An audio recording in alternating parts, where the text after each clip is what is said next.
There we go. Hello, hello, hello. Let me get my Deltarune Lo-Fi up. We're gonna do chapter 3 again today. I like chapter 3. Just making sure I'm audible. There we go. We're getting me. We're getting Deltarune.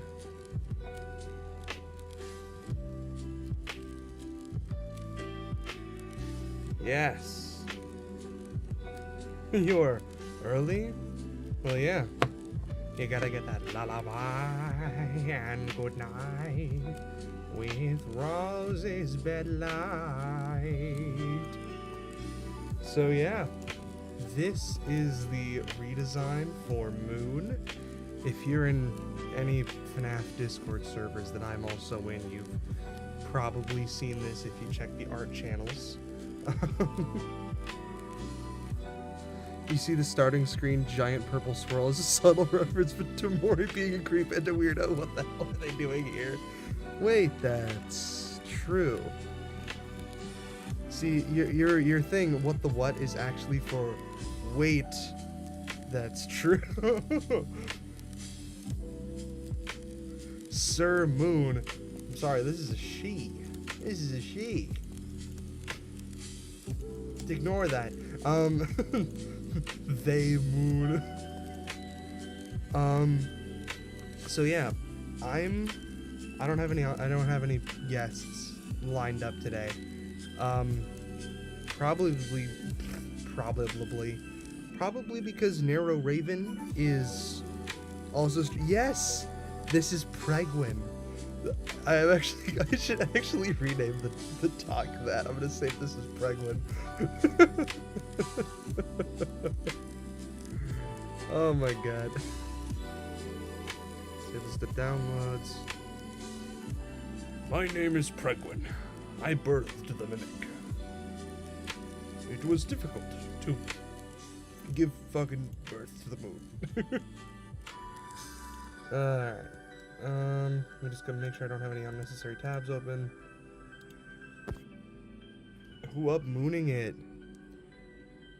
Absol offered to go on VC in half an hour though? Wait, where is this? Oh! Absolutely. In half an hour? Maybe, yeah, sure. I'm on streamer mode, so I'm not getting my Discord notifications. Wow. For now, I'm just gonna start going. Because I don't want this to take 4 streams. And also, I'm sure you'll notice the stream goal at the top of the chat. Which is showing off the preview for the glitch trap redesign.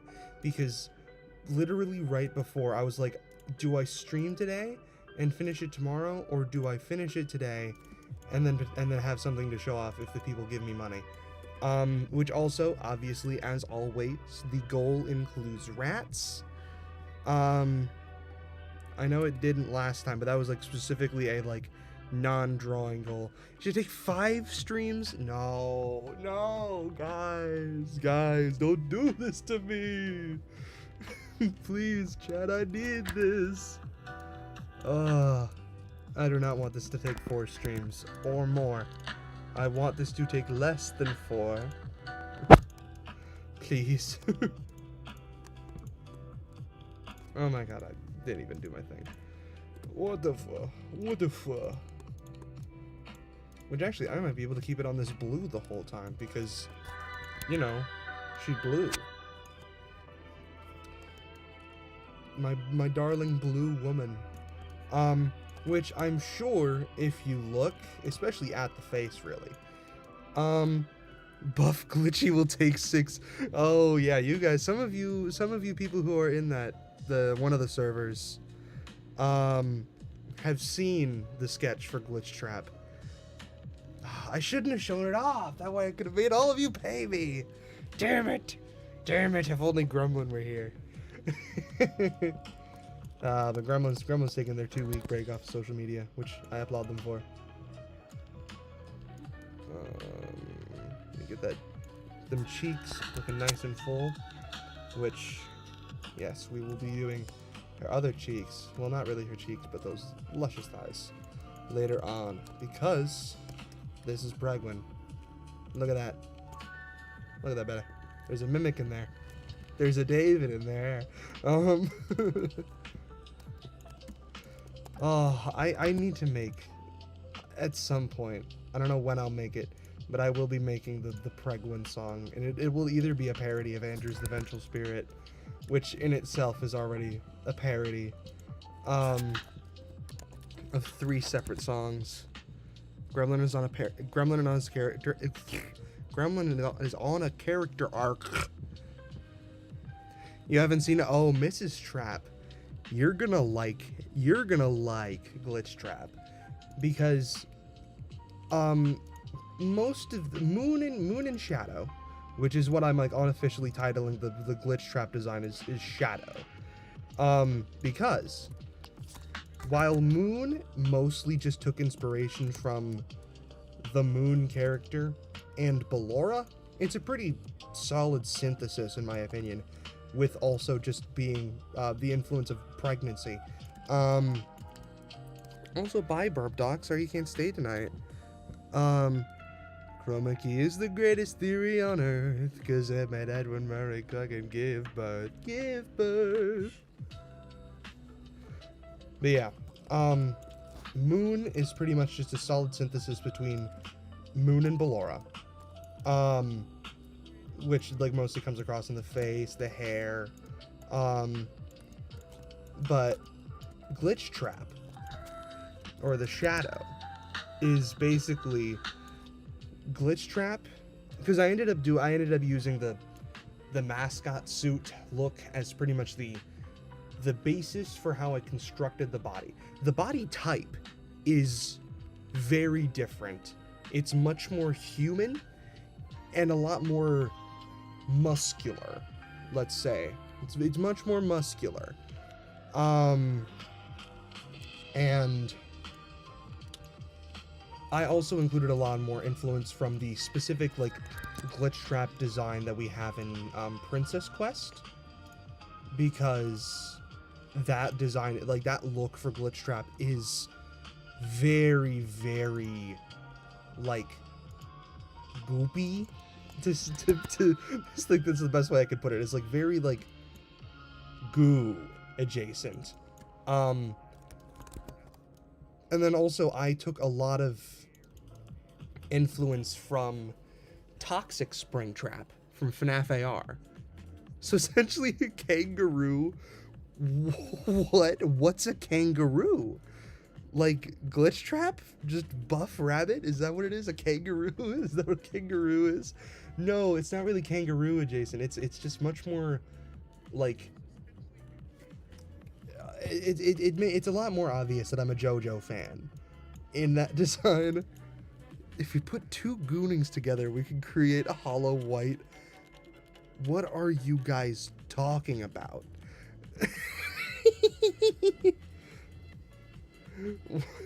Hollow White? Oh, kangaroos are very buff. Yeah, I guess. Like, on a technicality, I guess it would be like kangaroo is just buff rabbit. No, it's basically just a human. But there's a lot much heavier of a Springtrap influence as well. Like, I took a lot of the, like, withering design on Springtrap. I didn't directly adapt it because it's not supposed to be a Springtrap design. JoJo fan, but not a JJK fan. Yeah, I just haven't really gotten into JJK. I just haven't really. I probably will at some point when I have the time and the desire to get into JJK, to read and or watch it. But yeah, I got into JoJo at, like, 2019, and then I never ended up watching JJK. And now that I'm into, like, collecting the manga for JoJo, if I ever do that for JJK, it'll probably be a much slower process. But yeah. Glitch Trap being extremely masked also works with the Pregwin themes, because William is all masked, while Sun has the mommy aspect tempering her masculinity. Exactly. And I also do think that William Afton has some feminine aspects to him. There's a reason that I think Toy Chica was the one chosen to represent William Afton. Because unlike Fredden, I think Fredden, with his new, like, Chica's Secret Party, the toys were killbots thing, he doesn't think that Toy Chica is now a representation of William Afton. He thinks that Toy Chica is more like a representative of the murders, or, like, Toy Chica the high school years is specifically being like, oh, guys, Toy Chica was, like, a killbot, and so were the other toys. And I'm like, I don't really buy it. I still think Toy Chica's William Afton. Beastars. Again, I read, like, one chapter of Beastars, and then I was like, but JoJo. I think at, like, the chance that I, like, the time that I was getting into a lot of anime, which to say a lot of anime, I've seen 3, and those are JoJo, Death Note, and Hunter x Hunter up to the Chimera Ant arc. Nothing more feminine than having an androgynous rabbit OC. See? Like, legitimately. Glitch Trap is very androgynous. And I did translate that a little bit into, the Glitch Trap design. But, yeah. Feeling self-conscious about his feminine aspects, leading him to make Glitch Trap all mask tracks. Yeah, and I also do think that Glitch Trap has a lot more aspects of specifically, like, masculinity. If that makes any sense. Like, Fiona, like, F10 and 4, like, Sun is mimicking a woman. Which therefore carries that feminine trait. Edwin has the Frankenstein pregnancy metaphors, which is his feminine aspect. Glitch Trap looks gay. The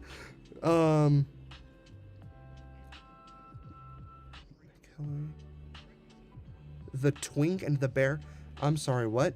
Is that Miquela or is that Miquella? I do not know. I also do not know who you speak of. The Twink and the Bear. Elaborate. I want to know more. I say cautiously. Not sure if I actually want to know more. Clip that, chat. Glitch Trap looks gay. I don't know how else to phrase it. Glitch Trap is a gay little buddy. Oh.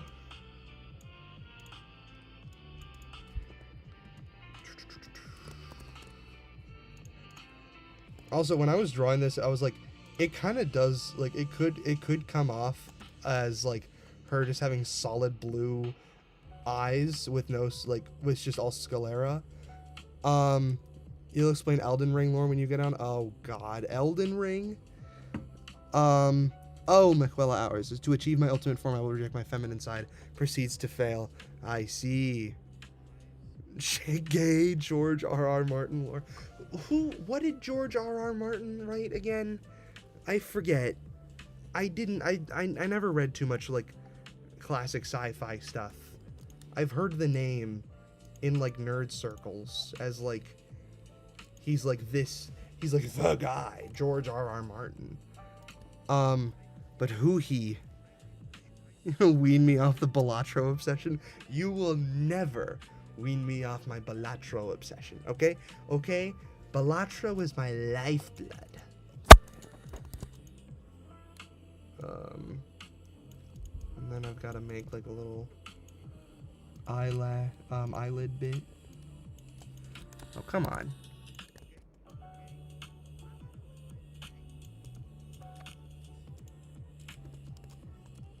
Oh, I like this. Yeah, nice. And then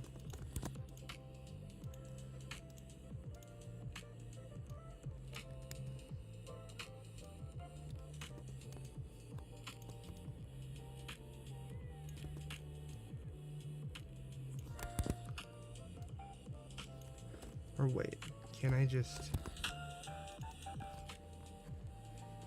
Actually, it's really cool takes about gender. George R.R. Martin. Oh, A Song of Ice and Peace. That guy. Okay. Cool. Well, then definitely. Yeah, give me George R.R. Martin stuff when you get here as well.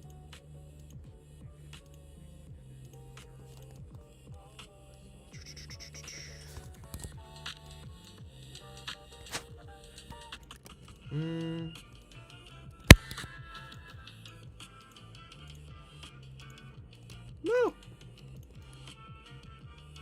Oh, do I just need to find Ballora? I had so many tabs open like 30 minutes ago when I was researching like images for stuff. I just need to find a good image of Ballora.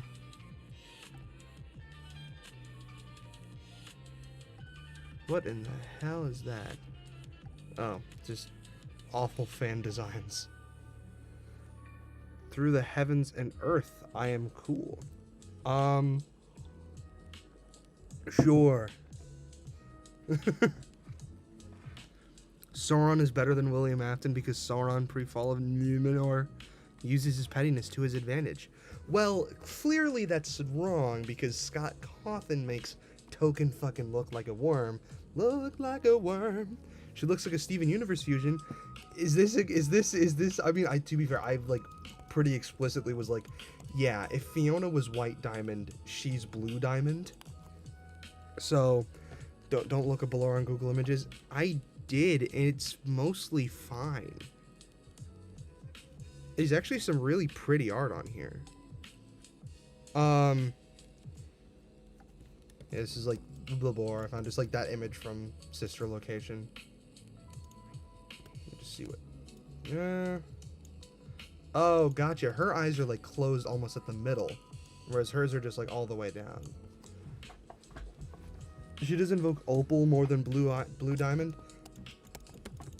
Well, let me look up Opal because I haven't seen Steven Universe. Opal, Steven Universe. Oh! I can kinda see it. Yeah, admittedly I didn't take too much from Blue Diamond. I just had a lot of, like, Blue Diamond fan art in Moon's Pinterest board.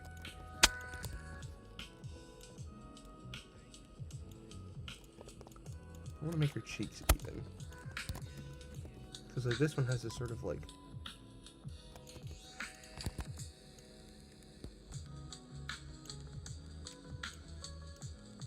Nope.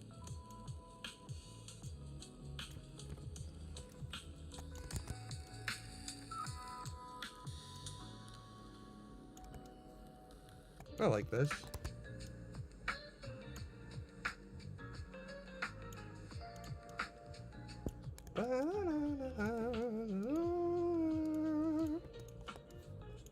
There we go. Okay, that's good.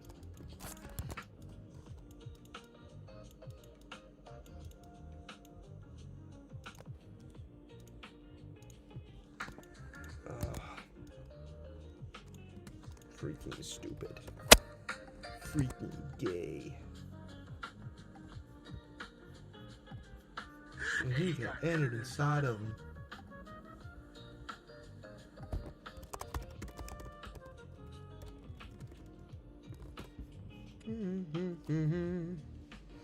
If you ever compare to something to Steven Universe, it's a compliment. Nice. Yeah, I've heard mostly good things about it. The only like real bad stuff that I heard about Steven Universe was from like cringe people back in like 2018 being like, it's made by a woman. And now,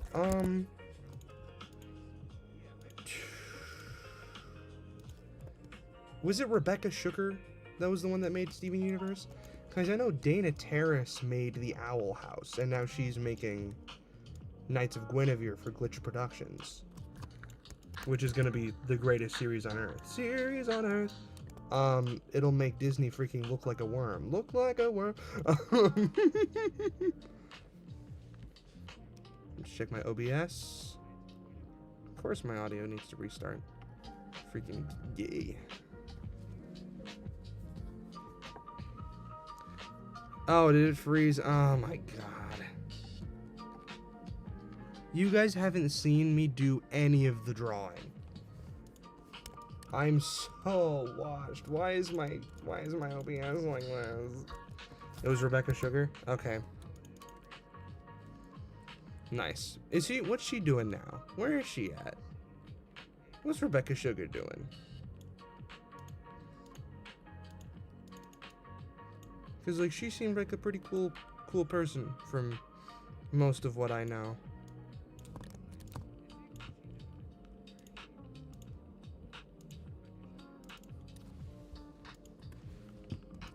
Also, did Steven Universe have gay people in it? I thought it had gay people in it. I'm not sure, though. She looks like Ballora? Wow. I wonder why.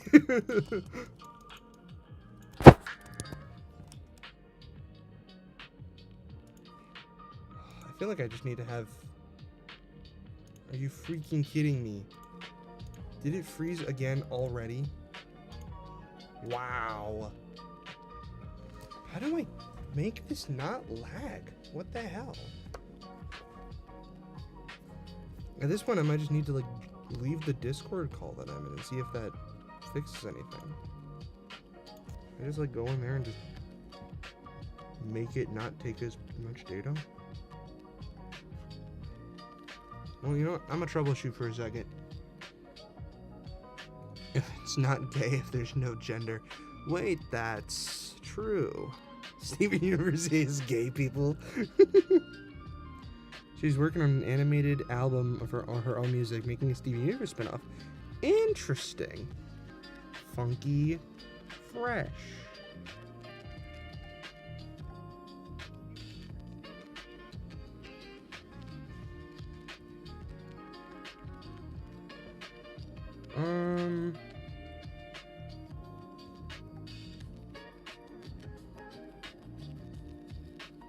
Is there a way that I can just... Oh my god. Lesbians mostly. Peak. Alright. I don't know what I can do. If it starts being weird again, I will just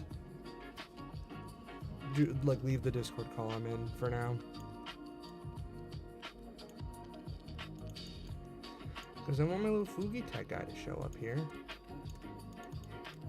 But if it lags, then that's no good. As Sonic the Hedgehog once said. Or wait a minute. I shouldn't be doing both sides of these lips in the same go.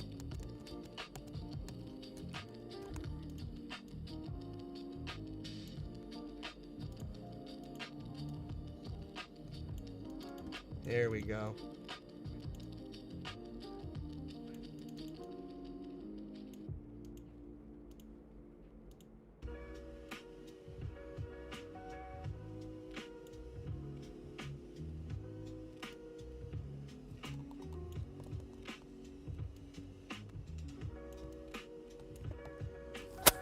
Yeah, there we go.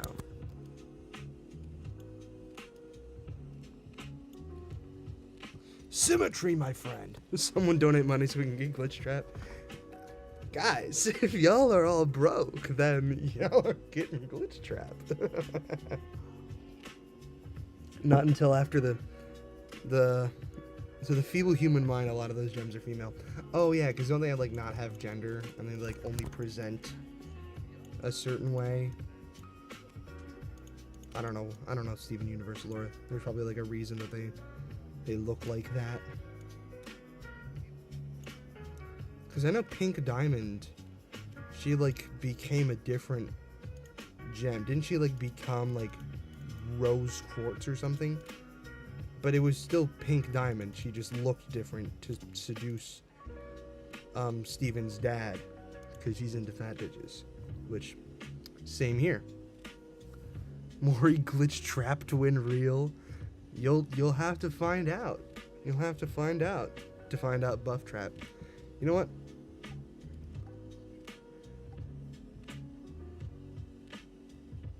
Oh my god. What are you guys saying in there? I don't know. I'll read the Discord later.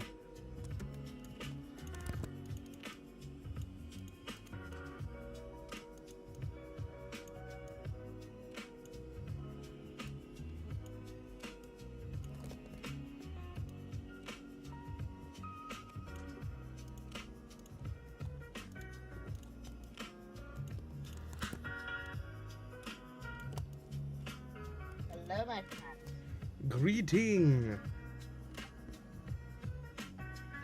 So, do you want to know about the themes of A Song of Ice and Fire first? Do you want to know about Elden Ring lore? Elden Ring. Okay, obviously I can only explain I'm just going to explain the most relevant parts to what people were saying about Mikola. So, Okay. the whole thing is that we got this woman named Marika. America. And America, and through stuff America. unspecified. Fuck yeah. I'd have to explain. It's like a tree thing. She A creates tree thing? an alternate. It's trees. It's you gotta know. You know how like you gotta know the field to understand FNAF. The surprise thing for Elden Ring lore is how trees work. Gotcha. Um. So her xylem and her But- phloem are all silly? Yes, basically she creates an alternate male version of herself. Which Gotcha. They're like in two bodies, but they're also the same person. And his name's Radigan. Like And the guy he- from The Great Mouse Detective. No, Rad, like R-A-D-A. Oh.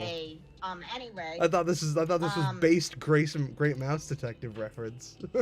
No, he's not a rat. He's a man with red hair. The red hair is important. Oh, Radigan. Anyway, Oh, Radigan. on that, her being able to split into male and female forms is part of a sign of her like ascension to godhood. That also sounds very alchemy pilled. Very what? Very alchemy pilled. Oh, totally. The reason I mentioned he has red hair, she has blonde hair. Ah. They're the Rebus. They do eventually fuse into one body. There we go. There it is. So yeah, she's the Rebus, and part of her power is that she like is bi gender essentially. She said bi Usually to when you- gender? Yeah, well, because she's both male and female, and also she has a husband, an ex-husband, and Radigan has an ex-wife. And they are each other. So she is also bi. Yeah, and then they marry each other. The ex-wife and ex-husband marry each other? No, Madoka and Rarigan marry each other because the fact that they're the same person is like a secret. To each other as well? No, to the general public. Oh, Because okay. basically, So the general she- public would not be accepting of self-cest. yes, and also by creating, so she like created Radigan so she could like lead on the front lines and nobody know it's her. And he Gotcha. ends up Radigan. He ends up marrying the queen of one of the kingdoms that they're taking under control. It's like a marriage to seal them together. Canceled due to leaks says being bi-gender is a superpower. Source: I'm bi-gender. Yeah. Anyway, so she has a bunch of kids, and As one does. with herself and her two ex-spouses. Peak. Harem. Yeah. And then when her eldest son dies, she tries to, that breaks the Elden Ring, which is like the source code of reality. And The one ring to rule them all. Yes, she disagrees with herself about whether or not to repair the Elden Ring, and that kind of like leaves her in stasis. But what we're gonna focus on is Mikola is one of her kids with herself. Mm-hmm. Does that have And any the thing weird is, her two- implications? Yes, so the two kids she has with herself are both born cursed. Ah. One of them is cursed with the Scarlet Rot, which is his older sister Mikola. And then And that's the person that everyone was talking about? No, not Mikola. Sorry, their names are all so similar. Melania is born cursed with the Scarlet Rot. And then Mikola is born cursed to never grow up. Peter Pan style. Peter Pan stuff. But he like specifically does not have a childish personality. Oh, he's just stuck in child body?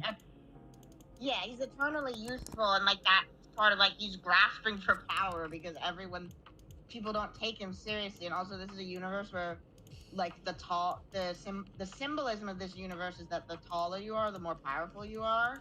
Oh, that's funny. And Oh yeah, so, because like- isn't this like the Bloodborne universe or Dark Souls or whatever? So yeah, it's a different universe, but very similar themes. And they carry over the symbolism of the taller you are, the more powerful you Because are. Elden Ring is a FromSoft game, Yes. And which is the connection people with who George made R. Dark R. Souls Martin- and Bloodborne and whatever. Yeah, the connection with George R. R. Martin is George R. R. Martin wrote the World Book up to when the Which is Shattering, the which is lore the Bible. destruction of- Yeah, he wrote the lore Bible up until the shattering of the Elden Ring, and then they changed stuff to like make things fit with gameplay. Like they turned one of the kids into a giant snake guy. Peak. Yeah. So Mikola is the guy who's eternally youthful, and his power is in mind control, influencing people's minds. Hmm. And he wants to try to build a kingdom of compassion by making his own Ode tree, which is like a magic tree that gives life, and then also cure his sister of the Scarlet Rot. But it doesn't work out.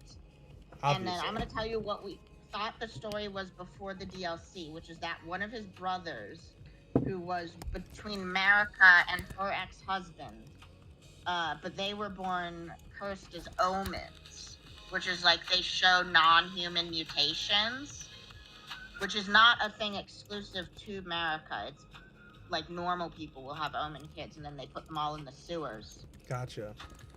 Because it's a sign of how fragile civilization is. Anyway, one of the Moog gets really into blood magic. The Mauve? Moog, M-O-G-H. Most of these kids only have M as the first letter of their name. I was like, oh, that could never be me. I say having named 3 characters with MM as their initials by complete accident. Yes. Me when I water my tree with blood because I'm part tree and also gave Mikola the Tickla. Yeah, so Mikola is ultimate looking femboy. Sheesh. And I'm telling you the lore up to what we knew before the DLC, which is that the tree Mikola made is dying, and so Mikola puts himself in the tree to try to heal it. Oh, and Mikola cutie patootie. Yeah. Oh, you're looking at a picture of Mikola right now? I just opened up Google Images. Yeah. And then So Mikola a he. Yeah, he. But why are you hugging Ganondorf in one of these pictures? I will explain who Ganondorf is. Gotcha. Yeah. Because Ganondorf is also a very twinky-looking person, at least in some of these images that I'm seeing. Young. I mean, he's kind of a twunk when he's young. A twunk? And then turns into a giant. Yeah. Anyway. It's just the face is looking very, very cutie patootie-ish. Yeah, I will explain who that guy is. Gotcha. So, Moog kidnaps Mikola to make him his consort. Yes, they are half-brothers. I mean, this is also the universe where 2 people married, like 2 versions of the... Yeah. Like, yeah, this is the universe of Self-Set, so... Greek god. That's why they're all marrying each other. And the thing is, when you're Elden Lord, you have to have a consort. Like, one of the endings of the game is that and the thing is that the Elden Lord is actually a feminized position. And then they have the masculine consort who runs around and does shit. Prygwin. And one of the endings is you actually marry one of the other kids, Ronnie, who turned herself into a doll because she wants to overthrow the Eldritch God who is behind the Elden Ring. Mm-hmm. And then, like, you become the consort, and the kind of thing is the consort does is run around and kill bosses and do side quests. Is that what you are? Yes, in one of the endings. You can also choose to reign. There's different endings, but that's actually the only one where it's a consort lord pair, and all the other ones you rule alone. So everyone's like, oh wow, Moog is a creepy guy who lives in a blood crypt who kidnapped his eternally useful half-brother to make his wife. Anyway, I killed him, because that's what you do in a Souls game. You run around and you kill everyone. Gotcha. But the other hidden lore, and this is lore just delivered through item descriptions, is that there is a woman named Saint Trina who is like the saint of dreams. And if you read the right item descriptions, it's like, oh, Mikola was running around disguised as a woman named Saint Trina. Mm-hmm. So just keep that in your back pocket. Then And also the mind control abilities of Mikola were only hinted at in the base game. So most people were like, oh, Moog's a predator who kidnapped his eternally youthful half-brother, but some people are like, hey, it does say that Mikola has the power to make people obsessed with him. Oh. That's an Yeah. interesting ability. Yeah, so you go into the DLC, and you and a bunch of other NPCs are immediately made obsessed with Mikola. And it turns out... Gay. So the reason I told the story this way is because the meme was that Moog beat the allegations. Like he's a celebrity who was accused of doing bad things, when you find out that no, he did not kidnap his half-brother. He was mind controlled by his half-brother, so he could be brought into the realm of the Shadow Tree, where he could ascend to godhood. Uh-huh. Yes. I see. Yes. So Moog beat the allegations, and it turns out that everything was orchestrated by this evil twink.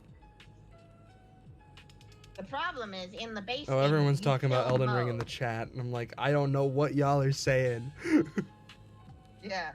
Allegations beaten. Moog is not a predator, still an insane blood cultist. Yeah. So, but in the base game, you kill Moog. So Moog can't be Mikola's consort. So what Mikola does is he raises Moog's dead body and then puts the soul of his other brother, Radigan, who is the Ganondorf-looking fellow who you also kill in the base game. Yes. Okay. And kind of turns it into a Moog-Radigan fusion. Mm-hmm.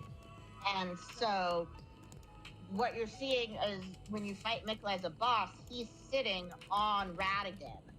Because Radigan is going to be the consort. And like the end cutscene is Mikola, as even younger than he is, asking Radigan to promise to marry him. And the vibe is you tell your younger sibling that he just wanted Mikola to shut up.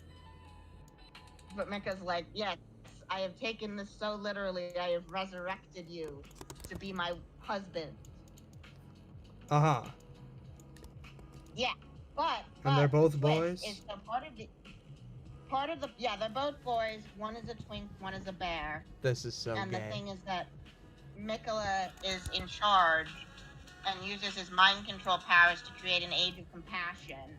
And Radigan is the masculine one who goes around being like his physical force. Like he's a parabottom, sort of. Yeah. But the thing is, as you follow Mikola's path throughout the DLC, you find places where he's abandoned like parts of his body because he needs to give up his humanity to ascend to godhood. Very common theme. Yes, but the twist, and this is the themes, and this is where I'm gonna connect it to A Song of Ice and Fire, is you find, thrown all the way down a pit, you find Saint Trina, who has like bloomed this beautiful purple flower garden.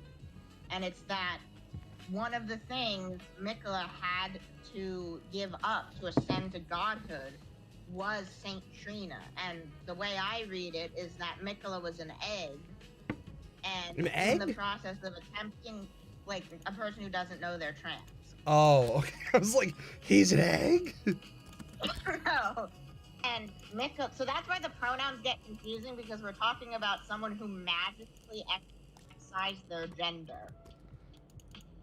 Which is like the ultimate form of repressing and not transition. Also, Mrs. Trap, I'm so with you. Yeah, I don't know. Yeah, he promises to marry his sibling? Yes. No, of the what is Elden Ring even about? I don't know. Yeah, I'm only giving you a small slice of the lore. I figured. Yeah. So basically, you meet Saint Trina, and she's like, Mikola has given up his compassion and his love, and wait, like, but he wants to create an age of compassion. Yeah, but he's also that's the thing. You can never truly make an age of compassion, and also his age of compassion was going to be based on mind controlling everyone to be nice. Oh. Yeah. Gotcha. So Saint Trina's like, yeah, Mikula is miserable, and he'll be even more miserable if he ascends to godhood. This I am sounds the like a woman lot who of has the been stuff I've been thinking about. That, like, this kind of stuff. Like, I'm kind of tracking. I'm just like, okay, so this is, like, paralleling a lot of the things that I've been thinking about. Like, specifically Yeah. the, like, control and eliminate free will in order to make a perfect world. Yes. Mikula is kind of like Maria. If Maria was also a repressed trans person who magically pulled her gender out of her and threw it down a ravine. She originally was going to be a trans, but I decided against it. Yeah. Well, this is kind of a theme. So Saint Trina's the woman who's been inside Mikula all along, in the sense of Yes. being transgender. And she's like, in the transgender Mikula is sense. going to be completely miserable, and he can't rule with compassion because he threw me his compassion down a ravine. You need to kill him, and so then you do. But yeah, so, and basically Mikula does not successfully ascend to godhood. Compare it to America Radigan, who by embracing being bigender, which again, very alchemy of you need to be both male and female to ascend to godhood. And then Mikula doesn't. And then the reason I said that this was very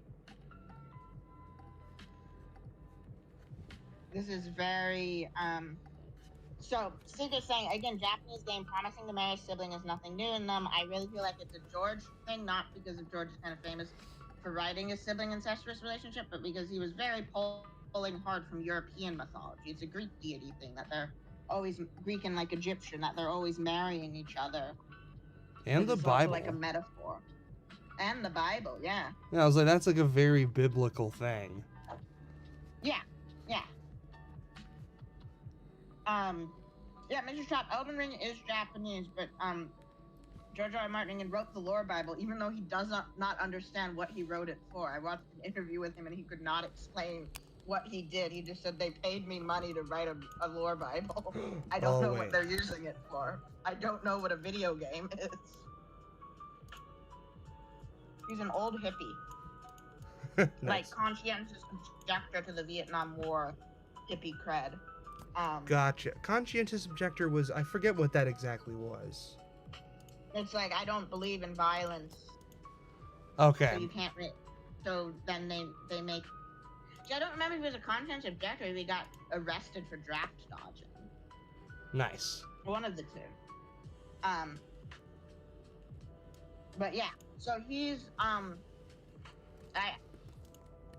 another reason why I said is that the idea that like repressing your gender nonconformity will make you evil and miserable is actually a theme in Song of Ice and Fire. The character Cersei is like very Lady Macbeth coded, in that she really like, you know, she's a noble lady, but like she constantly like is like angry about like how little power she has as a woman, and like, you know, she's kind of famous for banging her brother.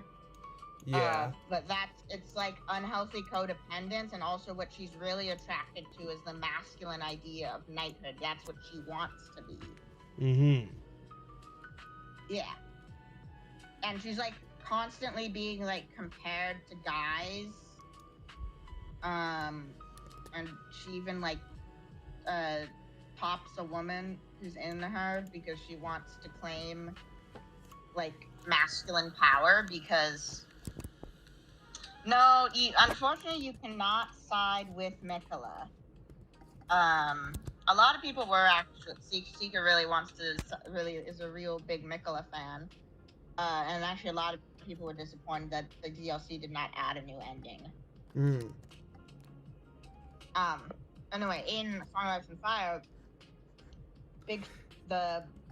so then Cersei is contrasted with Brienne of Tarth, who's a woman who just through sheer force of will and demanding it does actually receive knightly training, and is held up as like one of the ideals of knighthood by being nice and like actually a good person.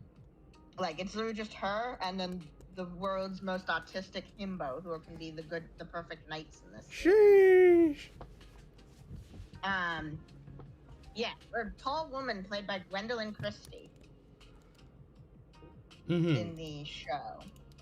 I don't Sika, remember who that there is is. an ending where you side with the Lord of Dung and like kill everyone. I'm sorry, the Lord of what? Which is a guy you got from a serial killer who, when you have the context of Japanese mythology, was tearing people's souls out of their asshole, out of their anuses. And that's why he's called the Lord of Dung. Yeah. And you can also side with the Frenzied Flame, Pooh, and I'm going which to is the throw chaos ending of like at maximum you. entropy. Everything just kind of muddles back into one because the world loses complexity. Huh. Yeah. So yeah, those are the evil endings. Well, those are the chaos endings. There's also the Golden Order ending, which is like, again, very much in the Shinigami Tensei understanding of order and chaos. Which is, I don't know Shin Megami Tensei. And this is directed to Seeker. I barely know it either. Oh, okay.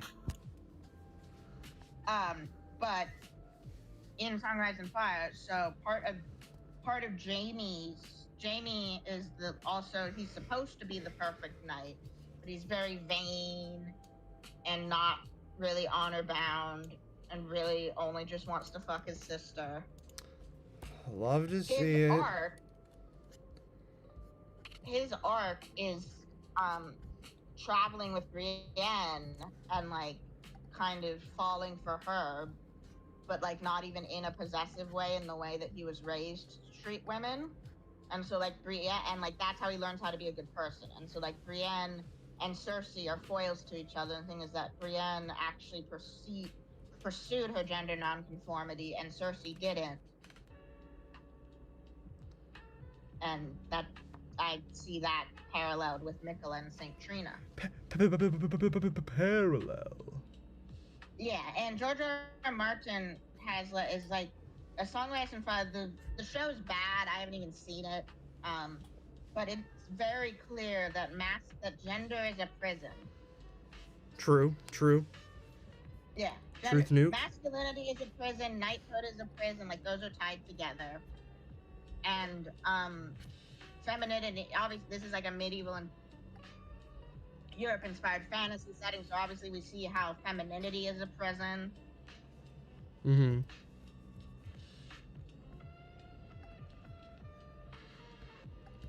And so, with that, like that's like one of the biggest themes throughout all of A Song of Ice and Fire, and also that sexual repression kind of like drives you miserable and evil, because like the people who are like fully self-actualized and actually happy in this world are like people from cultures that are less sexually repressed.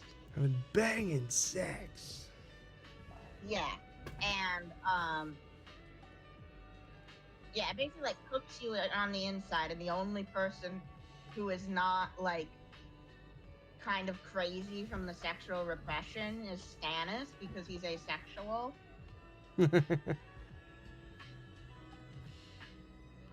Hello, I'm explaining gender in A Song of Ice and Fire. Game of Thrones.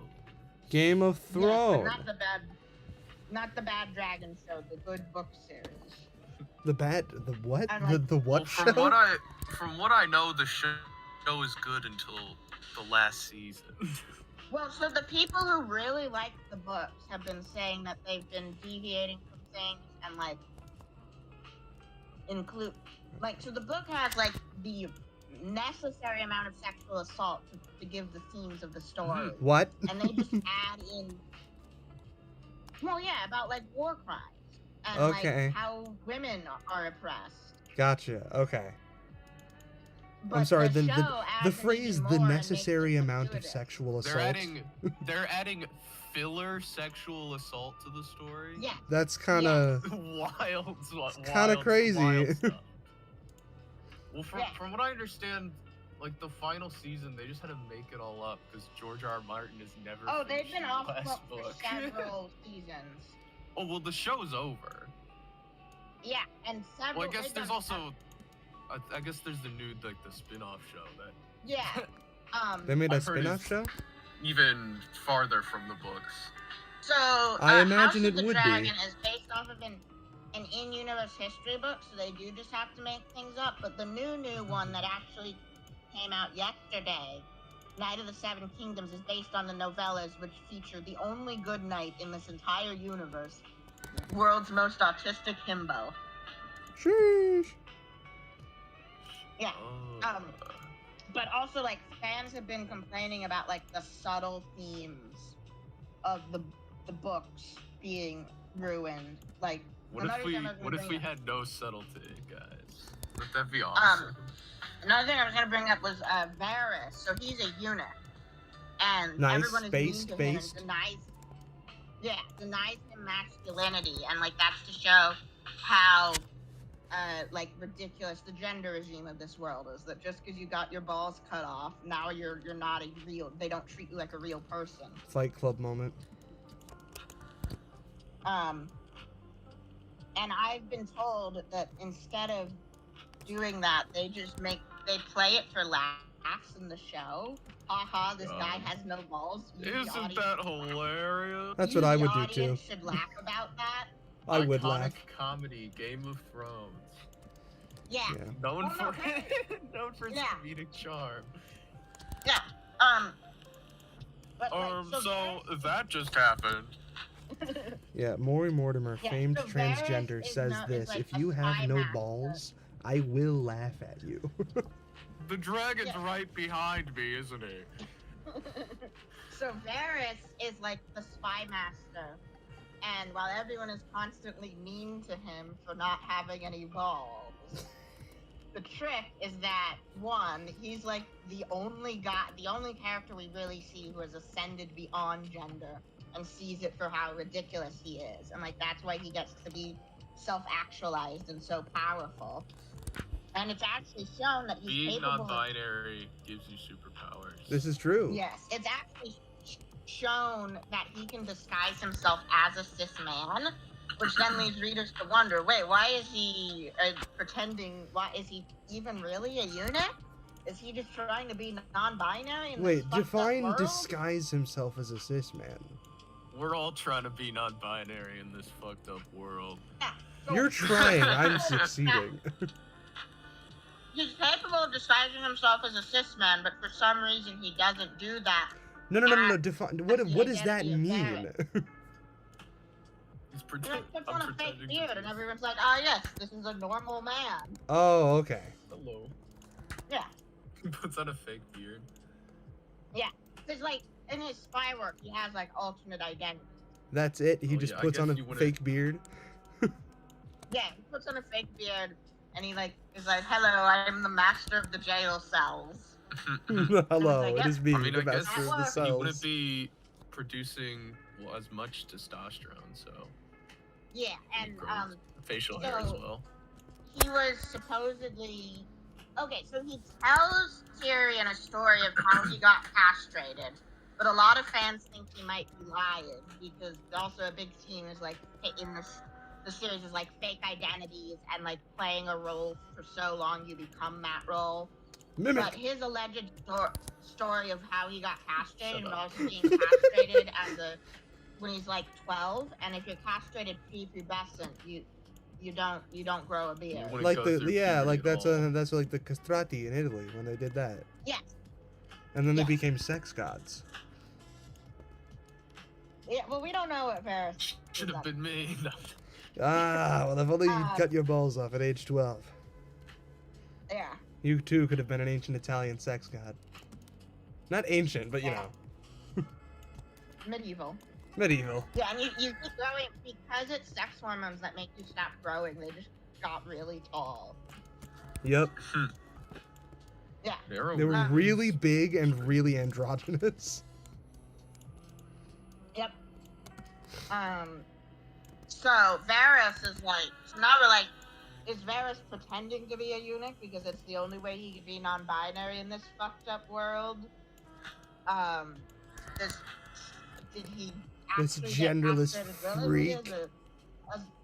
as a form of gender affirming care because he's from the Free Cities, and one of their gods is the god that changes your gender. Wait, really? The god that changes it. Yes. Yeah, My favorite Well, god, that's the my one that favorite transes your gender. My patron, dude. yeah. So the we don't really like in the lore know exactly what goes on because we only know it through the writings of people in Westeros, and it's like kind of the vibes of people in medieval Europe writing about the Middle East. But Yandros is like, that where the free cities are? yeah, Free Cities are in Essos, and they're basically Middle Eastern coded. Okay. And it said that the initiates of Yandros changed their sex, and we have another group of people in the Free Cities called the Faceless Men, who are like masters of disguise. And it's established that the way magic works in this universe is it's like half magic, half just like con artistry. And so it's thought that like you go to that temple to trans your gender. The Yeah. temple. The temple that The transes temple your that transes gender. Or turns you into a cat. Ah. Or turns you into a cat. Also transcoded. That's what I'm picking. Yeah.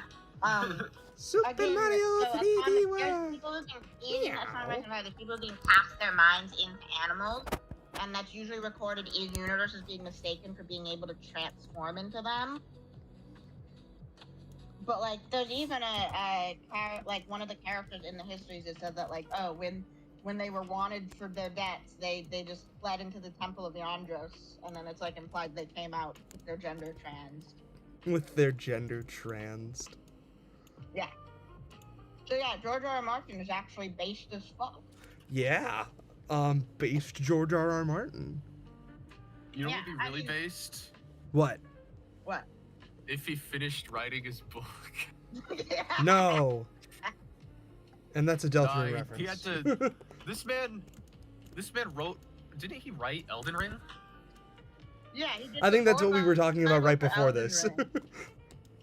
Yeah, that's why these two topics are connected. He did the lore Bible for Elden Ring. He wrote The World of Ice and Fire. He's been an associate producer of House of the Dragon, so like he's given them extra material that he didn't put. Which in isn't House of the Fire Dragon and just Blood book. Game of Thrones too? Yeah, so it's actually done things that don't fit with the Game of Thrones show. It's kind of like in between the two continuities. Oh god, we're getting into FNAF territory. Yeah. But he's been way more involved with this one, and so he wrote a whole, it's adapting an in-universe history book called Fire and Blood. That's and the thing, he I'm not gonna say apparently that. wrote an I even can't more say that on material YouTube. that didn't make it into the book, because there's no reason for people to know it in-universe, that the show's been using, and then also he's associate produced Knight of the Seven Kingdoms. He can't finish a thing for his life because like he only wrote half of the in-universe history, and we're still waiting on the other half. And he's not finished the Knight of the Seven Kingdoms novellas, and is apparently also working on like he's like basically doing what Scott does for Tales, Oh but god. for a show that is reportedly in development, where he comes up with the concepts and the lore. And then he has other Just people finish write your it. main series. Oh no. Yeah. 11 months or 11 years. My winds of winter. You can make all your spin-offs when you finish the last book in the main series, Tolkien. No. Or Yeah. Winds isn't even supposed to be the last book. it's not even the last one. Yeah, then there's A Dream of Spring. He's gonna die before that comes out. Yeah, I think might just be everything got so hyped up, and now he's terrified the reaction will be the same as the fans of the show, show. Yeah, but the difference is the show sucked, and he's a good Yeah. player. But also, he's talked about it that he has so many. He does not. I mean, his stuff is a lot more meticulously made than FNAF, but he doesn't plan out everything in advance. He's a And he pantser, talked about how as Tom Game Theory would say. Yeah. He did architect and gardener, I think, is what everyone actually uses, and that's from him. I know. I just like saying that Tom Game Theory would call him a pantser. Yeah. And so he's talked about the difficulty of kind of resolving his plots in satisfactory ways and like bringing. Wait, wasn't he the one who came everyone up with those together. terminology? Architect and gardener? I believe either he did or he popularized it. Hold on.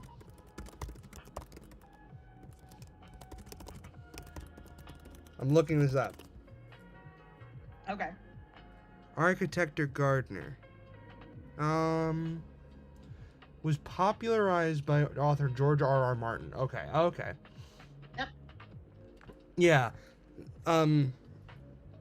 Yeah, some say that musician Brian Eno used a similar concept of composers as gardeners. But yeah. Yeah, George R.R. Martin was the one who brought that to, like, fiction writing. Yeah. And part of it was he was originally planning though to be a 3-year time skip, but then he realized he'd have to put in too many flashbacks. So, and you can kind of see some like plot threads that died. And like that's his whole gardener thing, that like you nurture certain plot threads and sometimes they don't work out, so you gotta kill them. Like the fucking box. But that also means, yes, exactly. But that also means that whatever ending he had in mind, even the vaguest idea of when he started off Game of Thrones, it won't work now. Yeah. Interesting. No. Valid. I was involved in a like mega RP over the summer where we did Crusader Kings 3 in the Game of Thrones universe. And like it was very heavy on RP, like we'd be writing stuff in between our sessions. One of the characters was an Ironborn who went to Yandros to transition. To trans the genders. Yeah, she went there, she trans the genders. Whoop, transit they gender. She got Me! accused of- Me! She had to stand trial against the king because they thought she was plotting rebellion. And in chat, after she got acquitted, in the out of character chat, I said, they called her Miss Acquitted of all charges.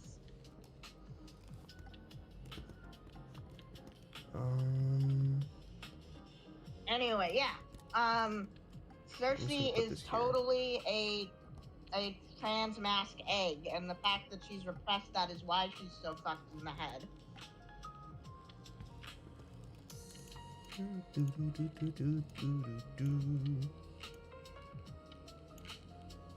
I'm hoping that I'll be able to You know what I did? edit the... You know what I did last night, Absol? What? I read a book. Ooh, what did you read? Yo! Fazbear Frights. That's a good place to start. Middle grade books are actually, if you're to build up your reading strength, middle grade books that you have an external reason to Calling read me is a actually a middle great place. schooler. to Yeah, I was start. gonna say, you heard it here, folks. Meat Loafers has the reading Middle comprehension grade- of a middle grade schooler. book. I read The New Kid. Kelsey's I a do not know- projection. I don't understand. Is Kelsey a projection? Could I someone think so. explain that story to me? Yeah, so okay, one, the pizzeria they went to is a Brigadoon. It's Brigadoon? Yes, which is why Yeah, Gibby mentioned it in the there videos. was- Yeah, there was never a real pizzeria there, Okay. which is why it's in the middle of the woods. So the whole pizzeria is a projection. Yes. Yeah, or like teleported somewhere else because they kind of become time. This isn't a story with very clear mechanical lore, and it isn't like directly connected to the. Wow, you timeline. think the FNAF Okay, story maybe- doesn't have clear mechanical lore? Don't people think the kid in the golden Freddy suit at the end is Andrew? Yes, because it's dark with Yeah. curly hair. Yeah, Or but dark you know who curly else is dark hair? The crying child. It's the crying child. Kelsey's a crying child. Yeah, I So thought- is it no, like?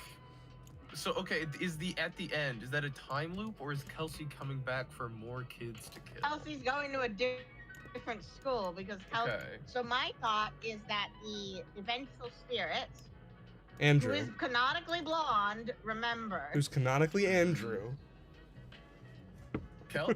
I noticed like the way they described Kelsey is just the Golden Freddy kid from the movies. Yeah, which like yeah, is grown it up, and is it also I'm confirmed going that to- the vengeful spirit in the games has blonde hair? Then it's not just deep frying artifacts. I mean, Because I what know they color made is it. I know they Scott's made kid? the I kid's mean, hair it's blonde Scott's kid. specifically. Do we know what color his hair is? I do not want to look up pictures of You- Scott's you- children. this is the only version of. We don't know what the actual photo looks like, but when you're deep frying something, you can control the luminosity of it. This is true. Yeah. You can just Okay, take but that this image and also Photoshop. adds a wrinkle of who's the equivalent of the vengeful spirit in the Silver Eyes trilogy. Is that Michael Brooks? Michael Brooks. Because there's the Golden Freddy I kid. think he might also be. Yeah, I think he might also be blonde. I think that hair is blonde. Someone look up the Silver Eyes graphic Yeah. novel. No, look in the actual book. And even the photo. Oh, of that's the true. Golden Freddy kid looks so much like the Golden Freddy kid from the movies. Yeah, I've been calling the Golden Freddy kid from the movies Kelsey. Yeah, And that's that's like also- yeah. Whenever I like I'm make asking jokes this about to- like whatever his name is, I'm like yeah, like Andrew, Kelsey, David, Gregory, Afton. The Gregory's the son. the actor who plays the Golden Freddy kid in the movie is not naturally blonde. Wait, why don't we use the new kid as evidence that Golden Freddy has two spirits inside of him? Yeah, That is part of Like, it would literally be the vengeful spirit and then the crying child. That was one Yeah, of the but, first. like, Yeah, that's pretty- because I often credit the Stitch Race Stingers as the birth of Golden Duo, but it was really the new Yeah. kid. I forget And which also- New kid almost seems. Wait, I the actually- new wait, kid wait, almost wait, seems wait, like wait, wait. Better evidence than. which Stitch Race Stinger Stitch Race. introduced Jake and Andrew, like into the. 4. God, okay, they just revealed Funko Pops of the Mimic and Spring and Burn Trap, and they look really good. Let me look on the wiki to see which one the new kid was in. Okay, the new kid was in the third book. Oh yeah. So Yeah, technically, yeah, that's we what I got read last Kelsey. night. We got Kelsey before we got. Yeah, Andrew and the Jake. Stinger is the one about Dr. Taggart. Yes. Yeah. Actually. Yeah, and Dr. It was Taggart really was funny. I was yes, just- yeah, I was because right Dr. be- Taggart was yesterday, introduced. I was thinking, like, I need to read that chapter at some point, you know, to really know what the hell Maury's talking about. And Yes. then I was reading the third book and I'm like, oh shit, this is the Stinger. Yeah, because I think And it was one snowflakes. because 1:35 a.m. It was snowflakes. Yes, it was Yeah, snowflakes. I have it memorized. I was I'm wrong, always I was reading wrong. because I'm I didn't always- realize that all going the, for that. I didn't realize Taggart was only in one of them. Yeah, yeah, Why? he's like The one name- of the two guys, and then the other one's the Talbot File. But yeah, Well, is 1:35 Talbot- 1:35 are Larson a.m. and Talbot the same person? No, and then 1:35 Or a.m. was is- also the is story Talbot that a scientist? introduced Dr. Taggart because Talbot is Dr. a Taggart was the scientist. guy trying to collect Okay. the agony stuff. Mm-hmm. Well, there is stuff about flowers having like different emotional energies. That was They're what I like got agate confused flowers. with because Dr. Taggart has a flower garden, right? Yeah. Apparently, you can create a personal field. Yep. Yes, which well, is he can't. 'Cause he tries that and he gets fucking. His brain Well, gets he tr- fucking exploded. He tries it. and then But he I think that's also fails. part of what Didn't do it Scott is right. saying about the field, which is that because in Fetch is the real story where they talk about the field. Yeah, exactly. Like, a big thing with frights is that what the concepts that are talked about in the stingers are introduced in the anthology Yes. stories. Like I Eleanor, honestly, I Eleanor is didn't expect them to introduced in say To the Be word Beautiful, fetch so which much. like the first 3 books, if I'm not wrong, are the most important for the stingers. Because in the first Yes. book, the first book is probably the most important because that's where you get into the pit, which introduces the ball pit, and all of the agonisms from that. To Be Beautiful, also, which introduces remnant illusions stuff, and also count the ways. yes, and Count the Ways. Well, That's also in the To Be first one, Beautiful right? introduces freaking Eleanor, which some people Yeah. still think is an Who's, like, incredibly important character The in the game. main villain. Eleanor's like I a don't. I haven't read them all. Eleanor is like the side antagonist to the Afton amalgamation, though she's also like They just part of they it. throw in Um, Eleanor. They were like, it was Eleanor all along because Yes. it's big. The studio is demanding more seasons from us energy. And Count the Ways. Count the Ways. I have the first 3 books, and I finished reading them. But then I also just have the 6th book. Which is Blackbird. Those are the 4 books I have, so I'm sort of skipping ahead. And Yeah, that one which has ones do the I story have? Let me about check. Jake in it. I'm pretty sure the real Jake. Yes, the peak, the real peak. Is that the one with the doll that becomes the Yeah, and straight the kid who dies of cancer. Yes, I think have that the I first think- 5 as well as the 10th one, which is Friendly I Face. have all of them digitally. Well, lucky you. Totally legally and legitimately acquired. Anyway, unless I missed it, Michael's hair color in the trilogy is never specified. Okay, that makes sense. Let's look at the graphic novels. Yeah. I think he's brown-haired in the graphic novels. Famously so- accurate hair colors in the graphic Famously novels. accurate, yeah. Famously accurate. Yeah. They made Yeah, they drew Elizabeth. Molten They Freddy. made Elizabeth Yeah, Molten both. Freddy, that's They exactly made what he looks Elizabeth like. both blonde Names. and brunette in the graphic novels. Yes. She's neither. So I think the thing Fetch said. I think a big Yeah, thing 'cause she's Fetch is ginger. saying in his version of the field is that like all you pseudoscience people are stupid. If the field was real, it would be fucking terrifying. And you can't do what you think you can do, even if it was real. Which is like the big thing of Fetch is like it's an act of hubris to think you can manipulate the field. And then Yeah, he I tries Yeah. to manipulate the field, and then that leads to him finding Fetch and getting killed. Yeah. Yeah, and like Because like the in specific thing with the character field, says the theme of the book. the specific thing with the He field tries was to that manipulate fate, was and then that fate kills him. no, it doesn't kill. Fetch doesn't kill him, right? Greg does not get killed. His Yeah, it- quote unquote crush. Oh, It yeah, I kills guess, his crush and well, leaves him in the Fetch bathtub. tries to kill him, but Fetch gets No, he crushed never by tries it. No, he kill never Greg. tries to kill him because Fetch is specifically wanting to do what Greg wants him to do. That's Fetch's purpose. Okay, yeah. And Yeah, he you're always right, just you're right. like because the theme of a lot of these stories is be careful I what forgot. the theme of a lot of these whole stories plot is of be Fetch. careful what you wish for. And that's a thing that I think I was talking about this with Absol earlier. The theme of Into the Pit.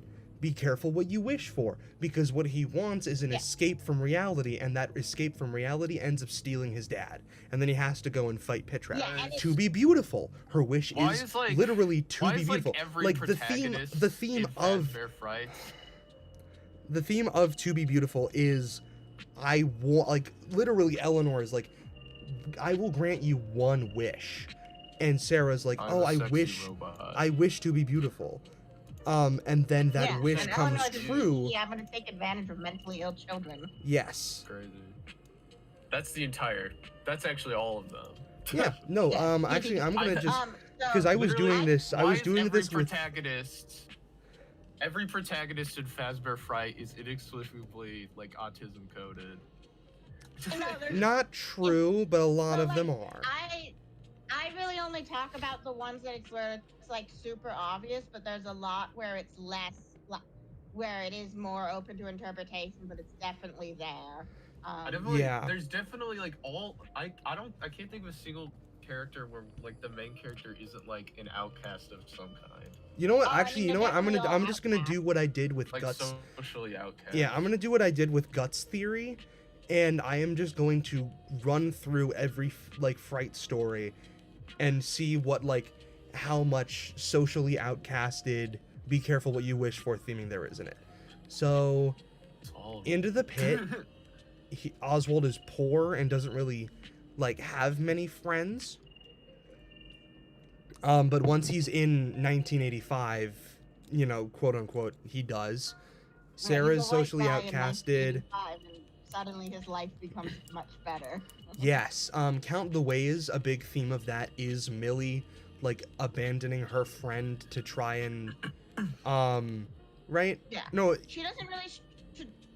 She Oh, she has all these she had- preconceived ideas about like goths, and she's very misanthropic and really Yes. strikes me more as like She's like specifically the kind emo. of depressed teenagers get because the hormones are wreaking havoc Oh, on their she's- brains. she's like such a 14-year-old. she's like depressed. She like runs away from her family on like Christmas, Christmas Eve, Yes. yeah.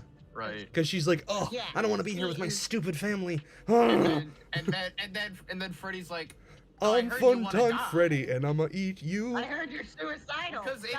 that is very, very careful what you wish for. Literally, I heard you're But here's the suicidal. thing. So Because how a about lot I of just- this is I also, make it like- easy for ya. an escape going wrong. This is also Into the Pit, and also Count the Ways. Yeah, Fetch is sort of like, I guess it's not wish fulfillment as much as it is like a corruption of wish fulfillment. I mean, yeah. Well, and there is also it's there's monkey this paw. there is this theme of like karma being way too harsh almost. Yes, Okay. absolutely. Like, which yeah, I but also you think have is a this kid who fieldism. has this like this you have this kid who has this like really bad flaw, this like flawed kid, right? And they're kind of an asshole or whatever, and then they die. Yes. And then they just Okay, get so let killed me in the talk most about brutal way let me talk about the imaginable. field. So Talk about the field. A big thing of like people actually doing this pseudoscience in real life is believing that like you can manifest things, and like have you ever heard of The Yes. Secret? It's very so I think manifestation. the reason why so many of the stories are "be careful what you wish for" is Scott being like, no, it would actually be extremely messed up if your Yeah. thoughts could influence reality. And I think even the like mentally ill children getting karma thing is it's not like some sort of force of disproportionate justice. It's exploring the dark implication that people who push this idea don't really address, which is that What the I- corollary of the corollary I of do think- manifestation is that if you're depressed, you're going to be really unlucky. Hmm. That does follow. I do think there is an element of like the like disproportionate like payback or like Yeah. vengeance, because I you mean, know also, that's like, like I that's think like the whole theme in like the new kid, right? It's like And I think You it's know, a accidents spectrum happen. on how much it's karma versus how much it's like depression making you unlucky. But like especially for the new kid, we have someone who is actually acting as a force for karma, Kelsey. and it's even question. Yeah, it's Kelsey, and if Kelsey's the vengeful spirit, it's kind of like Kelsey is going around in her teen Sona, Kelsey is the vengeful spirit. Just, like, yeah. fucking with people, and like the narrative questions that with the whole talk about what's justice. And even like the thing Devin does it because he thinks he's getting payback against Kelsey for trying to steal his girl. And also let me get the picture of what Kelsey looks like in the graphic novel because so yeah, she's very- hilarious. very interesting that the story with Kelsey talks all about revenge and vengeance. Yes, and Almost that like he's some kind of vengeful. Almost like he's some kind of Kid vengeful spirit. inside Golden Freddy. There are literally two kids inside of Golden Freddy in that story, and they match the two kids that are theorized to be the kids inside of Golden Freddy. Yeah. Okay. Let me scroll all the way. You know, back. I was sort of on the fence with Golden Duo for a little bit. I think reading this story has radicalized me. Yeah, cause like Yeah. I was a Golden Duo hater who's now come back to it through Tulpa David, and that being Cassidy and David. With David being the vengeful spirit. Let's see, we have a vengeful kid with a blonde hair and blue eyes, and a kid with dark curly hair. Who doesn't do Who- anything. Who do these? What are these descriptions? And they're both Maury, inside show of Golden the Freddy. stream how gay graphic novel Kelsey looks. Where did you send this? In the side chat? I sent it. Oh, Um, that is a gay man. Let me just make sure my screen capture isn't Yes. frozen. Wow. Yeah, that sounds about right. That story was like, there was some weird tension in that story. Yes, but it makes Devin thinking Kelsey's gonna steal his girl hilarious. He's like, no. No, he's gay, bisexual. and it He's also- bisexual. No, he wants you, Devin! Look Yes, at and that. also, Look at like- that gay stare. And I think you do too, Devin. I can't lie. These These things you're saying, they're, I mean, Kelsey's a these homosexual. are not straight thoughts you're having, Devin. I hate to tell you. Let me just make sure stream's catching up. No, I don't think he gets mad that someone says justice is just payback. I think he gets mad because there's the trap of try to kill me in this Springlock suit. It's basically he sets up Devin to try to recreate the he sets up Devin to recreate his murder.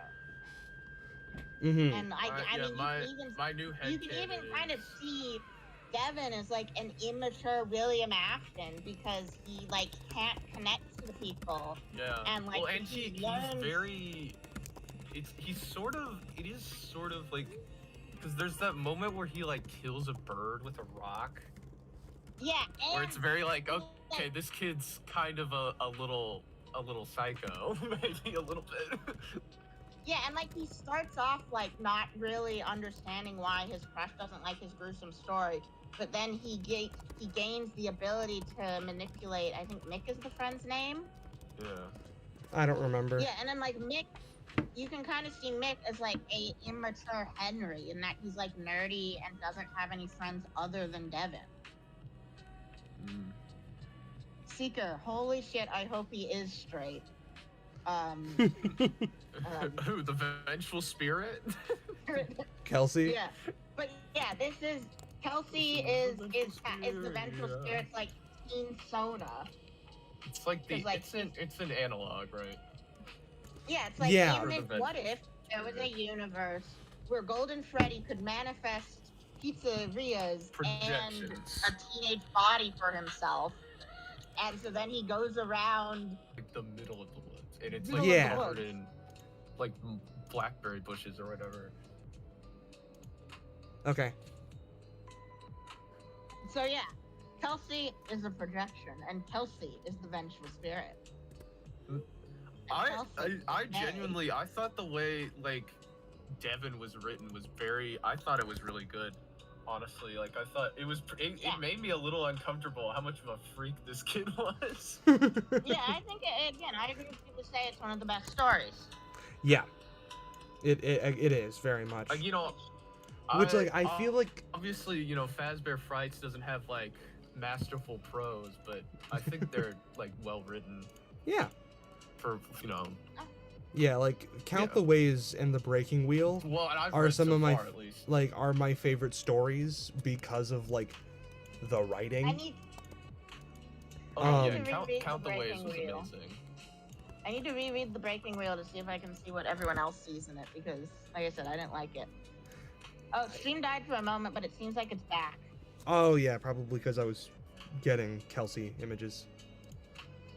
Yes. I just basically don't need to get like those. check I on my know- OBS I know we every can't so often. really use. I know we can't really use the graphic novels as evidence for everything, but like even Anything, Kelsey really. looking the way he does, kind of like makes me think of like the gender confusion we have about Cassidy. Yeah, well, because what everyone Mm. thinks Cassidy is the girl from the logbook, and then also the like black Which hair is so pigtail girls stupid. named It's Cassidy insane. in Like, the if you graphic think novels, Cassidy or in is the vengeful Silvereyes novels. spirit, they're a blonde kid with short hair. Yeah, it literally looks nothing like the actual vengeful spirit. And from the also, game. like, literally the one you Yeah. should not have killed is referred to with male pronouns in Ultimate Custom Night. Guys, I'm gonna be real. I think that kid in the logbook might just be some random kid. Or doesn't Yeah. even made up by an artist in universe. I even. Oh God, yeah, I know no, exactly I think what the you're worst talking art about. she ever made was the art she got canceled for. Yeah. Oh, yeah. Well, official Well, FNAF art. well, that was the official art, yeah. Chelsea keeps trying to take down the stream. Ah. don't Was wanna- this, no, I think I meant. Was this Lady? Kelsey Phyll? doesn't I want me think to know the truth. This is Pinky Pills, actually. I think. Chelsea doesn't want us to know the truth. Yeah. And also, I think the way it is hilarious. I just want to know the artist this is because, like, Pinky Pills. Devin says Devin's internal monologue is that Kelsey was attractive in the way was what girls want, which, like, one totally straight thing to think. Okay. That's the Two. straightest thing ever. Yeah, no. Oh, Why yeah, did no. you draw It's this? in. It's so funny. It says Kelsey is attractive, and then in like parentheses it says Devin knows what girls like. He does not because he writes that horrible story about No. that You know what girls like because you like men. and she's like, "Oh my god, that's so sick," and he thinks it means sick as in cool. He does not know what literally girls writes like. a story about her two twin sisters being eaten alive by a bounce house. Yeah, and he The doesn't kid's a little sicko. This kid is a little and he sicko. doesn't understand that he didn't like that. He does not know what girls like. He likes Kelsey, and also, This kid likes innovative projections. But it is so funny that I'm related to this Devin guy maybe illustrator for a the little graphic, too much. the illustrator of the graphic novel is like, what do girls like? Oh, I know, bite shonen. Yeah, the most bisexual man you've ever seen. Yeah, and no, bite shonen is like Japanese for pretty boy. Mm. It has the word "bi" in Got it, the so. Yeah, What if And the new also, kid like, it came to kind your of- school who was perfect and everyone loved him and he flirted with everyone including you? yeah. And also he's Golden Freddy. Oh God, Manu, I did the phrase "seeker of comfiness." We agree for once. Dangerous words right there. Agreeing with Seeker is a dangerous game. Seeker says Cassidy is that girl. She just isn't the vengeful spirit. I don't want to know. Seeker, you're in a different universe from the rest of us. Yeah. Guys, I think Fiona is the vengeful spirit. Oh, I'm so close to believing that, but I just believe it's Tulpa David, so it's like one step away from Can we that. look at the image of the vengeful spirit? Does that look like Fiona to you, Maury? Okay, but No. okay. We're done here. We're done. It's No, over. it's No, like literally, I was Conversation like, over. I'm like, it's just the Tulpa Like, David, so it's like God one is step away from talking being about how Fiona. he rearranges Yeah, things what color is behind David's hair? We don't know. him. Not blonde either. Again, it's Kelsey. Is it shown to be brown? No, we see David. Hold on, let me just look him up. It's Golden Trio. No, no, no. Golden Trio. Kelsey, looking at Cassidy, David. and Dave. I'm also That looking kid's at got David. brown hair. That's a brunette. Okay, fine, fine, The fine. David spirit isn't active because the David spirit is inside Cassidy. Lullaby and good night. With roses red Oh, you should do a cover of that. I have already. Oh, okay. Yep. It might not be on my YouTube, but I have already. Oh my god, every time I look at Vengeful Spirit, it brings up Dota 2. Nobody cares. Andrew is in Yeah, Dota 2, yeah. So when I sent Gibby that image to be like, why did they draw Kelsey like this? And his was, yeah, that's California hot, not Utah hot. Yes. That is so true. Yeah, and I'm like, this proves that Kelsey has a magical charisma aura because anyone who looks like that He's got that in middle magic school. riz. in Utah is And being must bullied. I point out, Maury, Vengeful Spirit, those eyes the same colors, man. Oh, you fucker. Wait, what color are I the eyes? hate to break it to you. Well, they're like inverted, but they're the same. They're like red. Send the image in the side chat. Send the image in the side chat. I'm Yeah, looking at. no, Kelsey is the vengeful spirit. I mean, even if if they were Kelsey different colors Vengeful regularly Spirit. and then inverted, they would still be different colors. You know what, guys? This is why I didn't want to answer the Vengeful Spirit question, because then I'm getting into these debates, and I'm like, no, I didn't want to do this. Oh, you know what? I'm Yeah, just gonna no, have to. Just say it's Cassidy. No. No, 'cause You know what you must do. Child. No. But the good thing is we got a name for a blonde kid who is vengeful inside Golden Freddy. God, it's Kelsey. It's Kelsey. Oh, but I don't want to call him Kelsey Afton. No, Guys, no, what no, if no. What if it is just Kelsey, guys? What if it is It's Kelsey? Golden Trio. It's Kelsey, Wow. Cassidy. It's Kelsey, Cassidy Afton, and David Murray. Cause it's Andrew in the mound. It's Anyway. it's Golden Quattro. Golden. Andrew is also there. How many spirits can we get in this Golden Freddy? Fuck it, let's add Fiona. You know that I meme just where it's like the don't guy really- taps the car and he's like, this bad boy can fit so many blank. Wait, that's the 5 things that become one. Fiona, Andrew, Kelsey, Cassidy, and David. Yes. Seeker, girl with curly hair. Look up what Susie looks like. We know what Susie looks like. Susie is a girl with curly hair. Susie's like Susie's a girl one of with the curly hair. Susie's one of the only characters who we have like an actual picture of in the Yeah. games. Yeah. And it's a girl with curly hair. This is Ringlets are insane. just a form of curls. This is fucking madness. What are we talking about? Golden Trio. What's even going on at this point? We're just saying words. Golden Yeah, well, it's Trio. Golden Trio, but also it's like. I'll Sorry, make a I diagram looked up for Susie you. FNAF, and one of the first results was a video about whether or not Susie is the protagonist of Ruin, because remember. Oh the first yeah, those poster old that came out? theories. Cassie was inexplicably just like a white girl with blonde hair. Because she was grayscale, I think. I think so. Because like the color grading. I'm seeing yellow on that hair. The I color think they grading on the literally teaser just was changed weird. her- I think they Well, that's literally just good changed because her all these character characters design. look the same, but we need people of color or else we're Well, gonna. okay, Yeah, it looks no. like she's grayscale. Okay, but then the light from the flashlight makes her hair look yellow. Also, remember It's when like yellow her light. model was originally just like an edited version of Gregory? Yeah, remember when she looked like an old man? Remember when she was ugly? I don't remember. Remember when this any of it. child was ugly as fuck? I mean, I'm Yeah, and then they one turned to her say into that about happy children. Animorph. I usually do be saying children are ugly because they are. They are. I went They in a gave her big anime eyes. I went in a Fine. ramble and the doctor is in server because I don't like children. Yes, that still places more than one girl in the MCI. Okay, I guess there is. Elsie can be whatever gender they want. Yes. Kelsey is Kelsey. Kelsey is a projection. Kelsey's a genderless projection. So, just so you know, guys. Uh-huh. You froze there. Did I? Yeah, you literally went, just so you know, guys, and then nothing followed that. Yeah. Oh. Okay. That's what I said. Gotcha. I thought you were saying something after. No, I was saying Kelsey's a projection, just so you know, guys. Oh. Okay, In case you hadn't heard. I'm sending you a diagram in the side chat. Yes. That's I'm looking at this vengeful spirit She's got over the here. folds.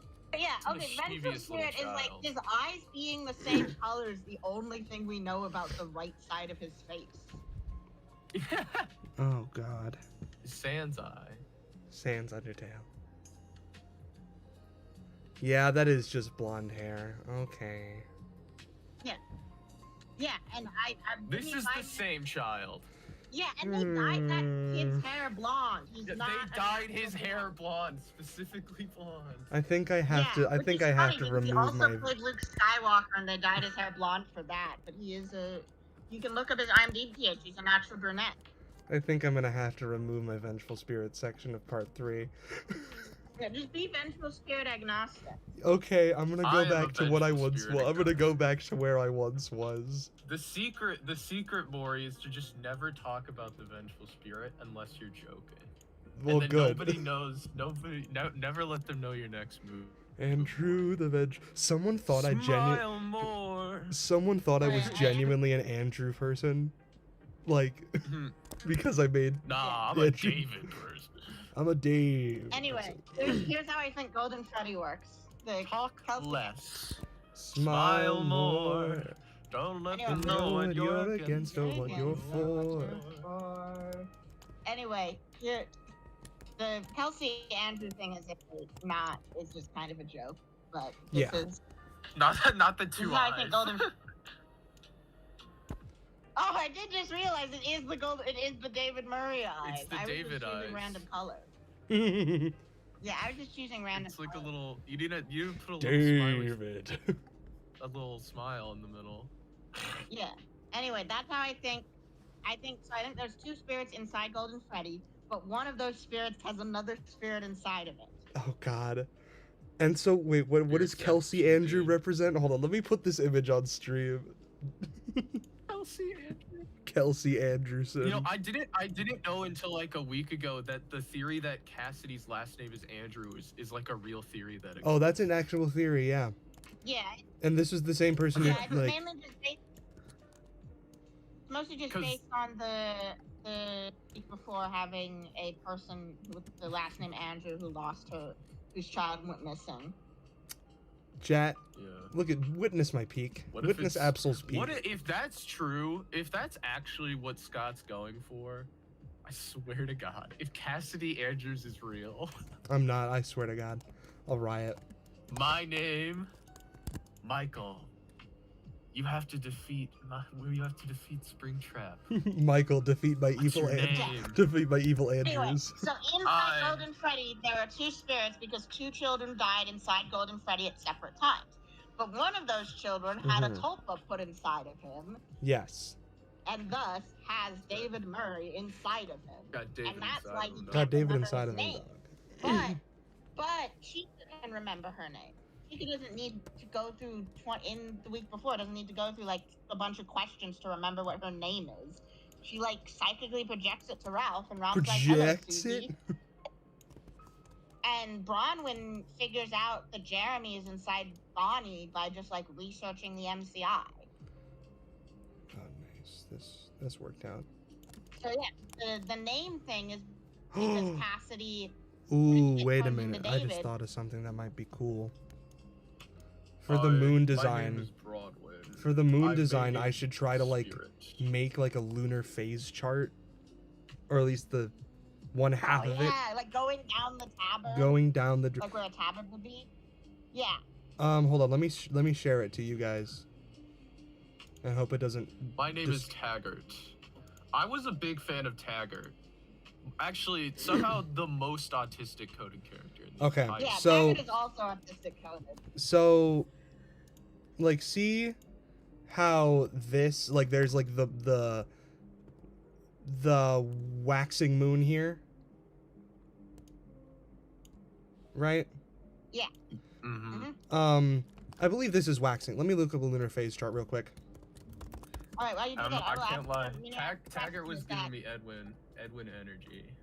the face. So Jason is not blonde, but the image was edited to make him blonde. There's like so many different settings you can use. Oh, to- okay. you Never can mind. do- Never mind. This is technically a waning crescent here. So it would be at the end of the lunar phase chart, so it wouldn't make any sense. Oh. Yeah, so basically, there's many different ways you can edit like an image to deep try it. And I think even if Scott didn't set out being like, okay, I'm gonna make the vengeful spirit blonde, if he's like, oh, I like the way this looks, then the character becomes blonde. Like if you're just like Maury, back me up on this because you're a visual artist. If you're just like coloring in a character and like, I think this hair color is what'll look the nicest in the moment, that becomes the canonical hair color for that character, right? Yes. However, Some yellow ass hair, man. there is the power of retcons. And we know how inconsistent thing Scott is with visual design. That's his Okay, baby you got me on boy. that. Scott is inconsistent with visual design because Scott has talked about in the whole there's only one retcon. He also says I rearrange things behind the scenes all the time, but I've only directly retconned something once. Mm-hmm. And even when he talked about how disappointed he was in the story of Security Breach, he said security breach exists, so I Yes. rearranged my plans to accommodate for it. Yes, which is why we have Ruin and Secret of the Mimic the way they are now. Probably mostly why we have Ruin. Why wouldn't he just if it is David, he could just make David look like that. Yeah. That's the other thing. If he was setting One was out created to edit- after the other. Yeah, if he was like, this is Dave, that's the thing. There are many ways you can edit an image when you're deep frying, when you're adding a bunch of deep fry filters on it. And if he was intended that to represent the crying child, Well, I mean, even ignoring the colors, that looks. I could never do that. Again, yeah, David is also one of the only characters we have seen. yeah, I'm gonna, to prove my point, edit this image to be brown haired. I don't know how to use Photoshop, so this might take me a bit. That's fine. And I guess we don't know how old David was when he died. The 5. thing we have, he's. I think it was his 6th birthday. Yeah, the painting we have of him, he is like younger. Yeah. Because before Yeah, Fiona I dies. think the face. And Shape that's baby cell David, right? is- With the yellow sweater Fiona. But I mean, if you look at this vengeful spirit kid, he's got like big ol' cheeks. Yeah. Or David's face is very round. That's mostly because he's like a Okay, toddler. but I feel like that's the shadows. That's something you can chalk up to, like. Yeah. Yeah, let me just look up all of his appearances in the game, including the cartoons. See if that. Okay, one cartoon makes it. Hold on. Let me just go through all of these. Mycelium Men cartoon makes him brunette. Jess Serial cartoon makes him blonde. Though this is also an inconsistency that we see with Fiona. Yeah, The image of him with the striped shirt with M1 on the hill, it's like largely in silhouette and it's backlit, so we can't really read his hair color.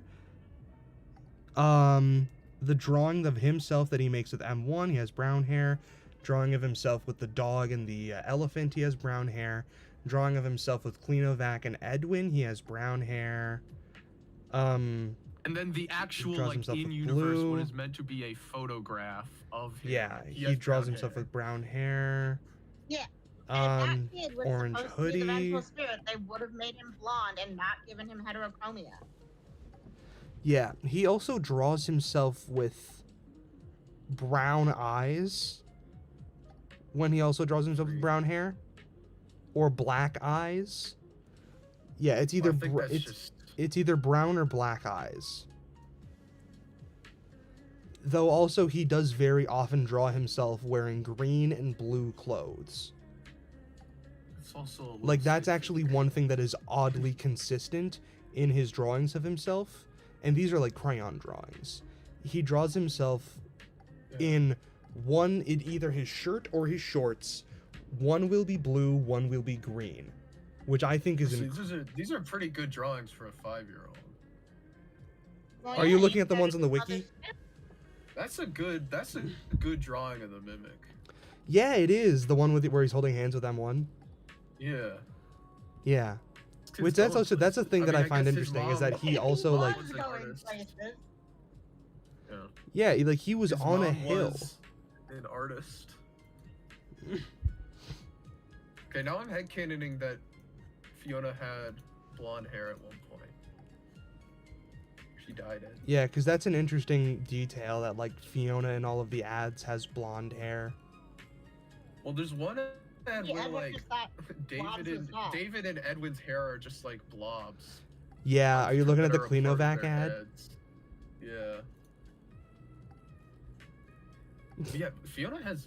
I mean, Fiona. It's Yeah, obviously ad these aren't, like, Fiona. literally them, but like. Yeah, because they're- also they're parallels. the coloring on all of the family members is much more wait. inconsistent. Okay, Because now I'm like looking at the animatic. The animatic for the Jess cereal ad Fiona has brown Oh, hair. someone posted, the creator posted that? Yeah, if you look on the wiki, I'm looking on the wiki. Yeah. are you looking at the David Murray wiki page? I think so. Yeah. Yeah, I'm gonna go to Edwin's page because that has the Stay Up Latte ad as well. So, and this is also like an interesting thing for me. I'm not gonna learn Photoshop to do this, but I'm just saying. So you can like when you're slapping color filters on it like that, you don't have to make them blonde. It's reverse fly. Stay Up Latte ad is interesting because Stay Up Latte ad basically just does Edwin, black suit, purple bow tie, brown hair, which is largely consistent with his portrait with the yellow background, which also has him with a purple bow tie. I think it's almost the same like warm tone purple as well. Fiona is shown pink blouse. Yeah, let me look at Edwin. Orange skirt, auburn hair. Actually, chat, you know what? Since I'm going through these basically just on stream, I'm gonna switch over to Opera GX so you guys can look at this with me. Is David the only character with a canon middle name? Because I think it's from the books. Yeah. Yeah. David Sean Murray. From the books. So yeah, this is him. Which to me is. Yeah, this is the Stay Up Latte ad. Okay, you guys can see it on stream. Or her maiden name, because that's usually when. So yeah, we have officially deviated from drawing, so that's fun. We love to see it happen. So yeah, Stay Up Latte. You can see that Fiona doesn't necessarily have blonde hair here. It's more of like an auburn, dirty blonde. And then Edwin has that sort of like, because this is his portrait that everyone uses in every theory video. David is the only character canonically to be a baby. Wait, that's true. Lady Fizzy posted like full art. I don't know if it's Lady Fizz. No, Pinky Pills. I always get them confused. She posted like full versions of the Fruity Maze, like Susie drawings, and there was one that didn't make it in that is really, really creepy. Oh no. Define creepy? In the way that you would expect a Pinky Pills drawing to be. Oh, like uncanny and weird. No. Oh, that's creepy like really, yeah. really Yeah. weird. Yeah, I think her headcanons might have slipped in a little bit. I'm not showing that on stream, just because of the implications. But I'm also going through. Like that this is a yeah, I'm also just going through more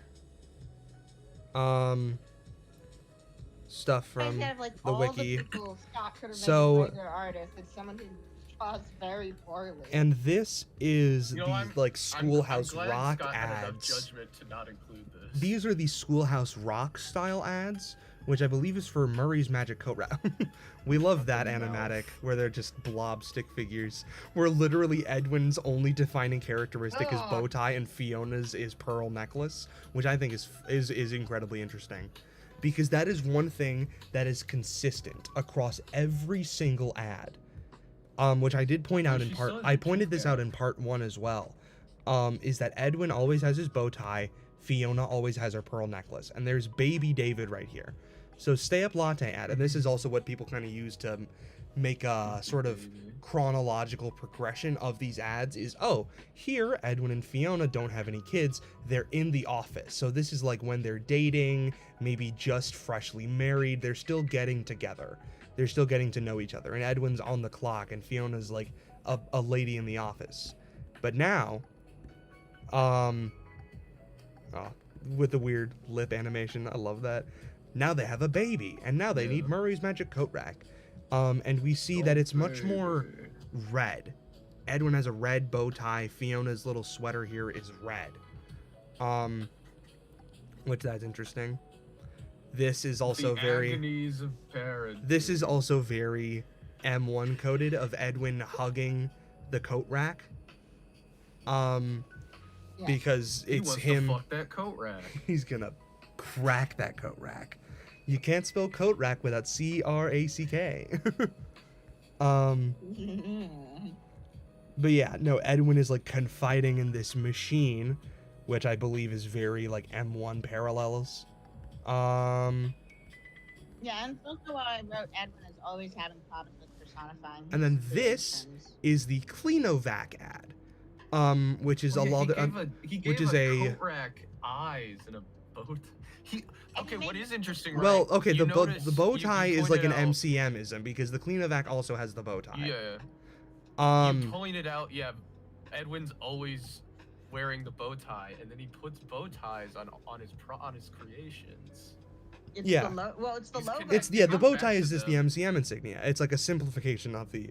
Um, It's like a thing where you're like, everything's a bow you'll tie. know it's for Murray-Co's because it has the little Murray-Co thing on it.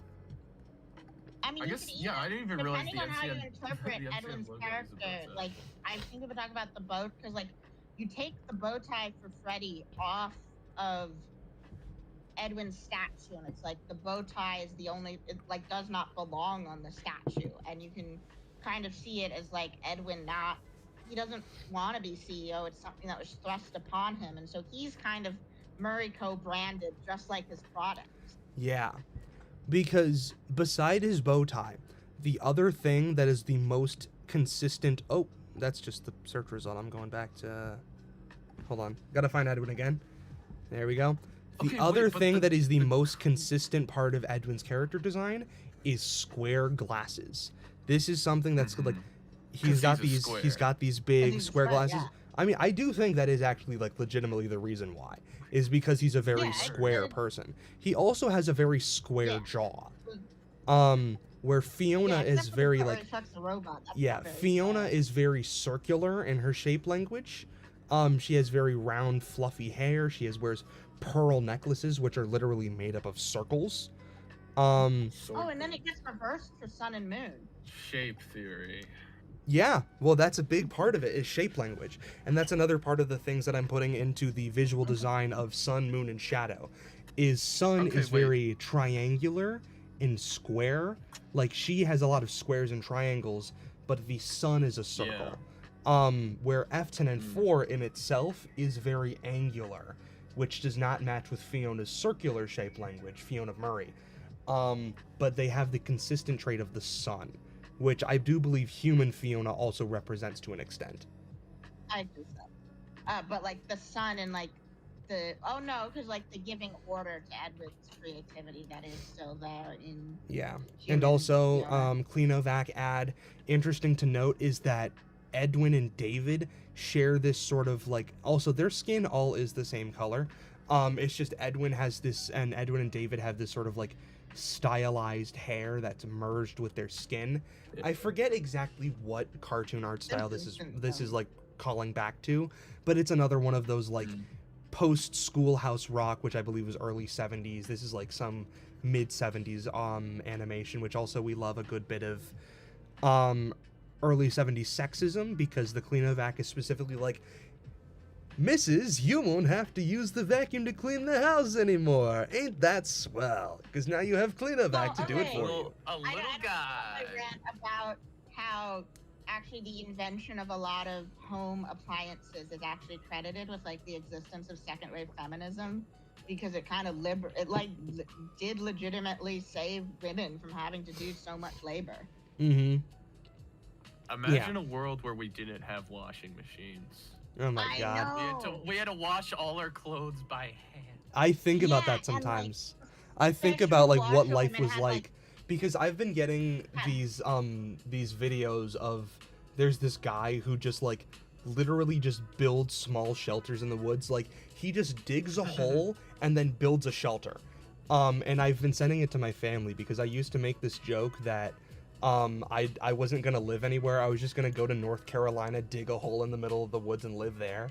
And now I'm like, see, and this is exactly how I'll do it. But like washerwomen had chronic chemical burns on their hands. Which here's that example. You know, actually, let me show the David drawings. I don't know how I'm just now noticing this. The Cleanovac is definitely based on Rob. Oh yeah, it totally is. Oh, yeah. Yeah, so 'cause, like, let me there's just no make sure my room screen to capture do isn't it. frozen. Yeah, that's Wait, I'm that. gonna pull up- It That's Rob, is. I'm gonna pull up the fake robot vacuum cleaner from the American exhibition in. And while you're Russia, doing so- that, I'm gonna show off some of the David stuff. So this is Oh, yeah, David when from was the this first is like robotic vacuum actually like, um and I guess not invented, but like made, like a consumer product? I am not sure. Uh, So chat, are you so seeing it was this? patented in 1956, but it God, why never did was it not actually restart? it never actually worked, There we and it was go. shown off. It was shown off at an exhibit, but it was just like the stuff we have today, where it was actually just a guy off screen, and they were just trying to convince Russians about how cool America was. Okay, Mhm. so I looked it up. It looked, the first commercially available robot vacuum was in 2001. That sounds Yeah, about right. Yeah, 2002. Yeah, the thing I sent in chat never actually worked. It was just patented, and then the government used The it in the yeah, Cold War. the mycelium men are very like Teddy Ruxpin coded. Yes, exactly. Which, speaking of the mycelium men, this is David from that ad, which is like I find interesting that he's wearing. That's why I brought it up. He's wearing a purple shirt with green shorts. But this is what I wanted to show stream. I wanted to show stream the David drawings. And this is actually what I used heavily in the creation of David's outfit for my design of him. So like you can see here, let me just make sure my screen capture isn't frozen because I'm looking at, oh my god, this OBS is the worst. You can see green shirt, blue overalls, blue shirt, green legs, but it's presumably green pants. Luigi. Teddy Ruxpin was recognized as the official spokesman for the National Center for Missing and Exploited Children in 1985. Nice. David. 1985. Oh, that's actually really. That's actually really interesting. So this is blue. That's literally just This is all blue. I think if I know it's a coincidence, but it's a really interesting. This is interesting because Yeah. Edwin is represented as red here. Meanwhile, David is this sort of bluish purple. But you can see, there's a yellow ball. Wait, is he streaming right now? What? Huh? Okay, so I opened up my OBS to get my stream set up ready for Wednesday, and the live Gibby reaction is still on, and it's just showing me ads. Oh, okay. He's just ad spamming now. So, pink shirt, actually, he's an Elizabeth parallel. Yeah, you're kind of right, Seeker. It is like a very magenta purple, but this is actually an interesting thing. I might put this when I switch back to Adobe Illustrator in a few minutes. No, not the color of lust. Edwin is horny.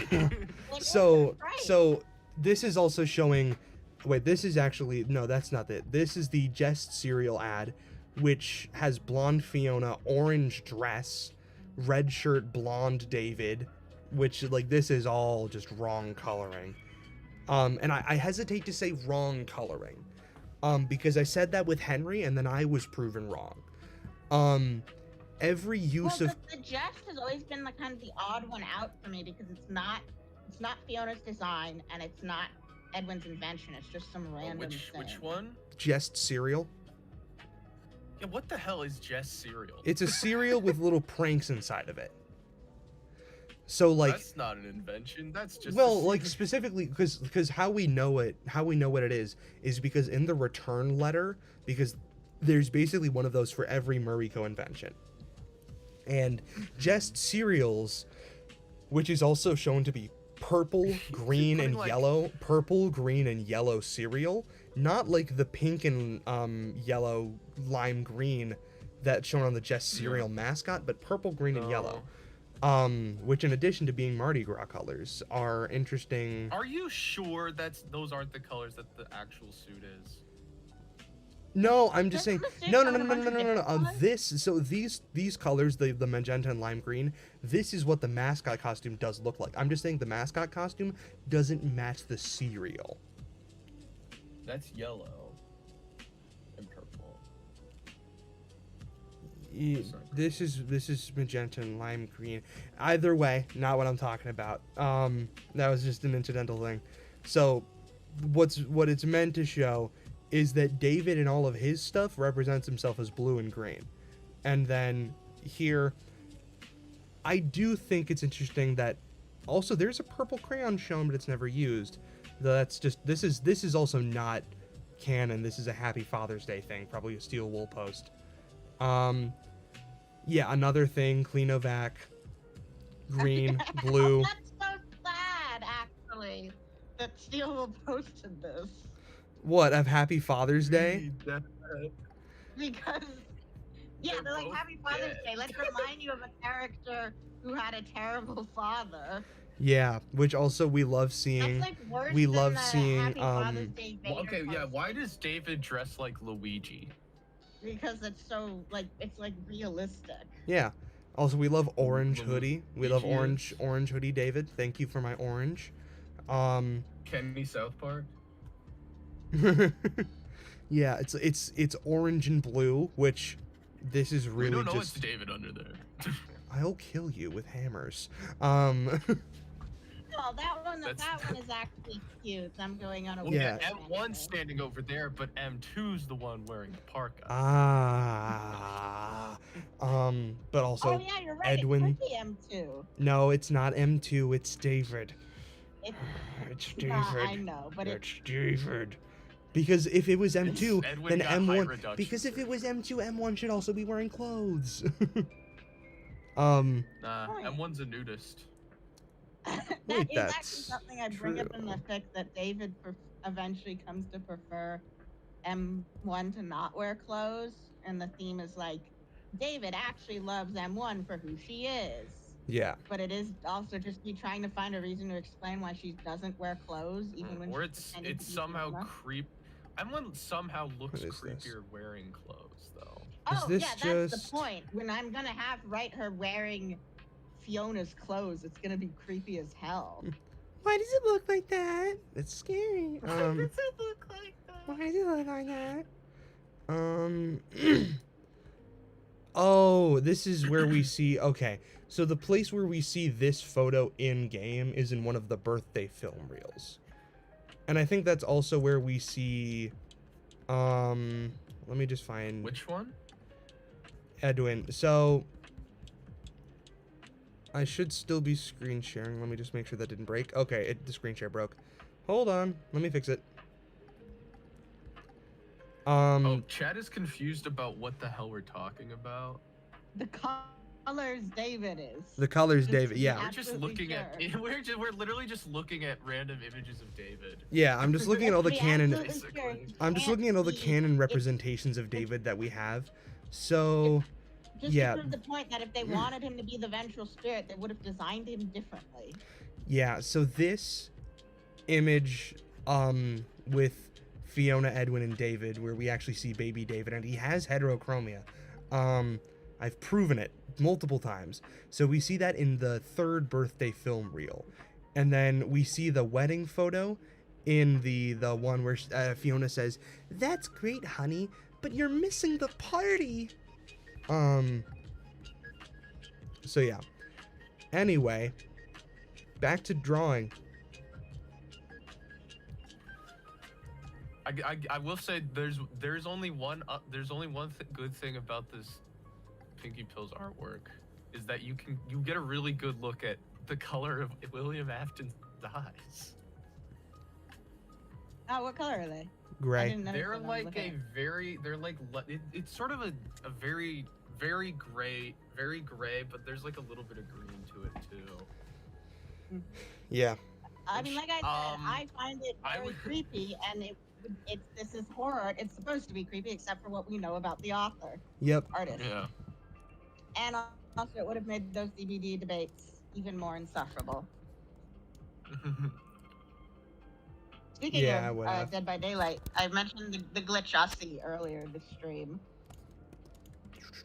which is that there was a seam on Glitch Trap's DVD model at a very specific place that created a specific illusion.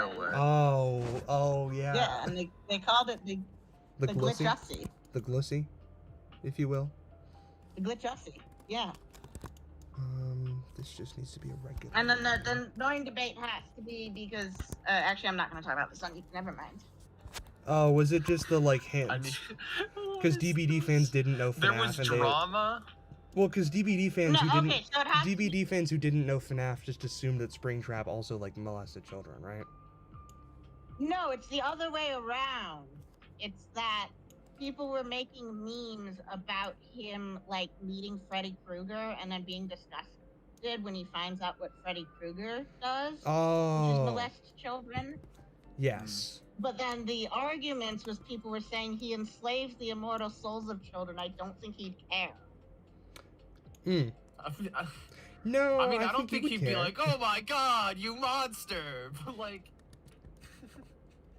I mean, he put like the jumbled up minds of children inside Ballora. Yeah. Which, I don't think he'd be like appalled. yeah. Yeah, I don't think I just don't think he'd care at all. Yeah, and that's Either way. yeah. Well, that's what people were debating about, because you know, like the trope of like the villain who's like, ha ha ha, I love killing people, but sexual violence is a step too far. Like people were doing that punchline with Springtrap. Oh, and like the then Nazi other Joker. people That's just not William's MO.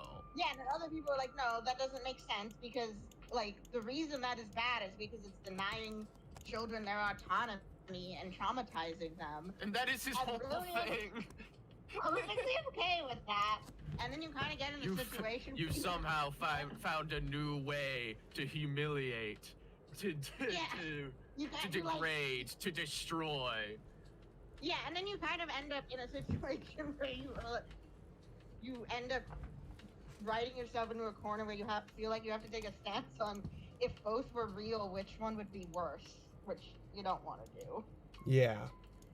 The worst, I don't know. The worst part about it is that William Afton being a predator in that way it would fit his character. It would. Yeah. Like we can't even lie. It would make sense. Well, I was saying I mean, earlier obviously Scott wouldn't do that, but Yeah, no, Scott has if explicitly he's said that he not- would not do that, and he does not like when people Yeah, insinuate that. Yeah, that and I exists think, in and the I was series. saying, I think that's part of why Scott came up with the whole evil mad scientist thing, other than him thinking it's a cool motivation, because when you don't have anything other than the trope of real life child serial killers, Mhm. what are you going to assume? Well, also, I think that Because- I agree with that, but to the Yeah. extent that I believe that Scott is more comfortable with mad scientist characters than he is with serial killer characters. Oh, that too. Yeah, and so that's why. That's what why I was talking about. typically- That's what I was actually talking about yesterday. I don't know if you were in chat yesterday, but that's what I was Yeah. talking about a lot with the people who were there with like my gripes with it. No, this is actually me talking about the whole like aftermath thing with whoever was there. Yeah, I was there Aftermath? for that. That's when I said that I think Scott came. Because, okay, I think when Scott made it Scott the what? purple guy, he wasn't really thinking of any kind of motivation. But it's like what Gibby said, when you create a character, you don't start with a blank slate. You start with the cultural archetype, and then you write your own deviations. And so when you create a child serial killer, and you leave the motivation space blank, yeah, there are What end- implications. that's where people will end up reading into it, and I don't think they're like messed up in the head for doing that. Yeah. Well, the guy who made Dor Child Matavis most serial certainly killer was, becomes but child predator very quickly. I mean, I Yeah. think it's practically synonymous. Most serial killers, unless you like expand the definition of serial I mean, killers. it's like a lot of comparisons could be drawn between the character of William Afton and like John Wayne Gacy. I was if about you to really say, wanted yeah. to. that was yeah. I mean, okay, so the thing about Freddy Krueger being a child predator is so it's specific. The version of Freddy Krueger in DVD is from the remake, where it's made explicit. But Well, part yeah, of I don't know. people- I don't think he is a child molester, or it's not. So stated in the he's a child remake, molester it's in the first one, explicit. in the original. And in the originals, it's very heavily implied. Like that's Mhm. what the dream stuff is a metaphor for. You can't get this You on a also, Gibby like- stream, chat. That's why you're here. You can't get this on a Gibby stream. Yeah. If you want Catch- the real, You want catch T-Dreads talking about. well, because I don't Springtrap. think T-Dreads. I think T-Dreads would like shut it down because he can't make it silly. We're having serious. Yeah, no, I'm This is trying. Yeah, very we're actually serious having like a serious literary- conversation about yeah. the thematic stuff of FNAF Yeah, and why. He ate them. No.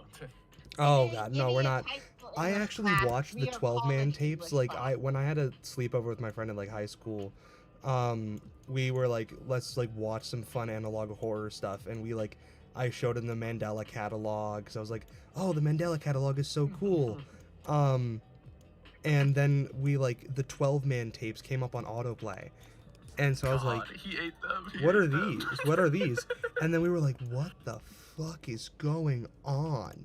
Dude, I need to watch them. I need to watch the He Ate Them tapes. Yeah, it's the 12-man tapes. Like, Which, you know, yeah, it isn't like that is not in character. Well, yeah, because William Afton didn't even murder the children. He infected them with worms. He put worms in the food. Yeah. Oh, And what?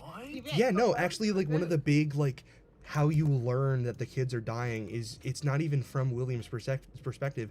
You're in the ICU, and a kid is brought in because he's been his tummy really hurts, and it's revealed that 3 other kids have been feeling this exact way, and they discover that there's worms in this kid, and he and it shows the kid die. It's all recorded on a tape recorder, so you don't see anything happen. You're mostly just listening in, and it's like a fly on the wall for this conversation. But then you hear the kid start crying, and then he eventually dies. Why is William Afton a part of this story? I know, it's it is a horror story of unsanitary food conditions, but they just kind of threw FNAF in there to get it sounds views. like they made up a story, right? Oh yeah, you know what? And Even it's even it's more just interesting. Put William Afton in there. The only reason that it's Freddy Fazbear related is because it's William Afton as the owner of this restaurant is abusing his status as a restaurant owner in order to pull off this scheme. And he has And I think also the he has an connection accomplice with, that I think is named unsanitary- Carl in the story, and in the tapes he gets arrested, but then he's put in the witness protection program because the town gets so mad and they burn down his house. See, I think that story probably could have been way more effective if it wasn't William Afton. Yeah, Yeah. but nobody would know Because if about it's it William wasn't Afton, FNAF. I cannot take that seriously at all. Yeah. No, that's the thing. Nobody would know about it if it wasn't FNAF. Yeah, that's the thing. They were using an That's the IP. only reason They were using an IP to make it more popular, yeah. Yeah. He ate them. So with Freddy Krueger, so part of this whole debate with DVD and people complaining about thinking these comics were out of character. There were multiple memes with that punchline. Is I was so it's only explicit in the remake version, but it was very heavily implied in the originals. Yeah, because Freddy the point Krueger's like a creep. Yeah, he Freddy Krueger's preys just on a freak all teenagers, around. And also Freaky in Krueger. the real world, if a teenager is having night terrors, that's we are called if a teenager comes into is having night terrors frequently to the point where it's ruining their health, that's we're calling a social worker right now kind of presentation. Yeah. Yeah.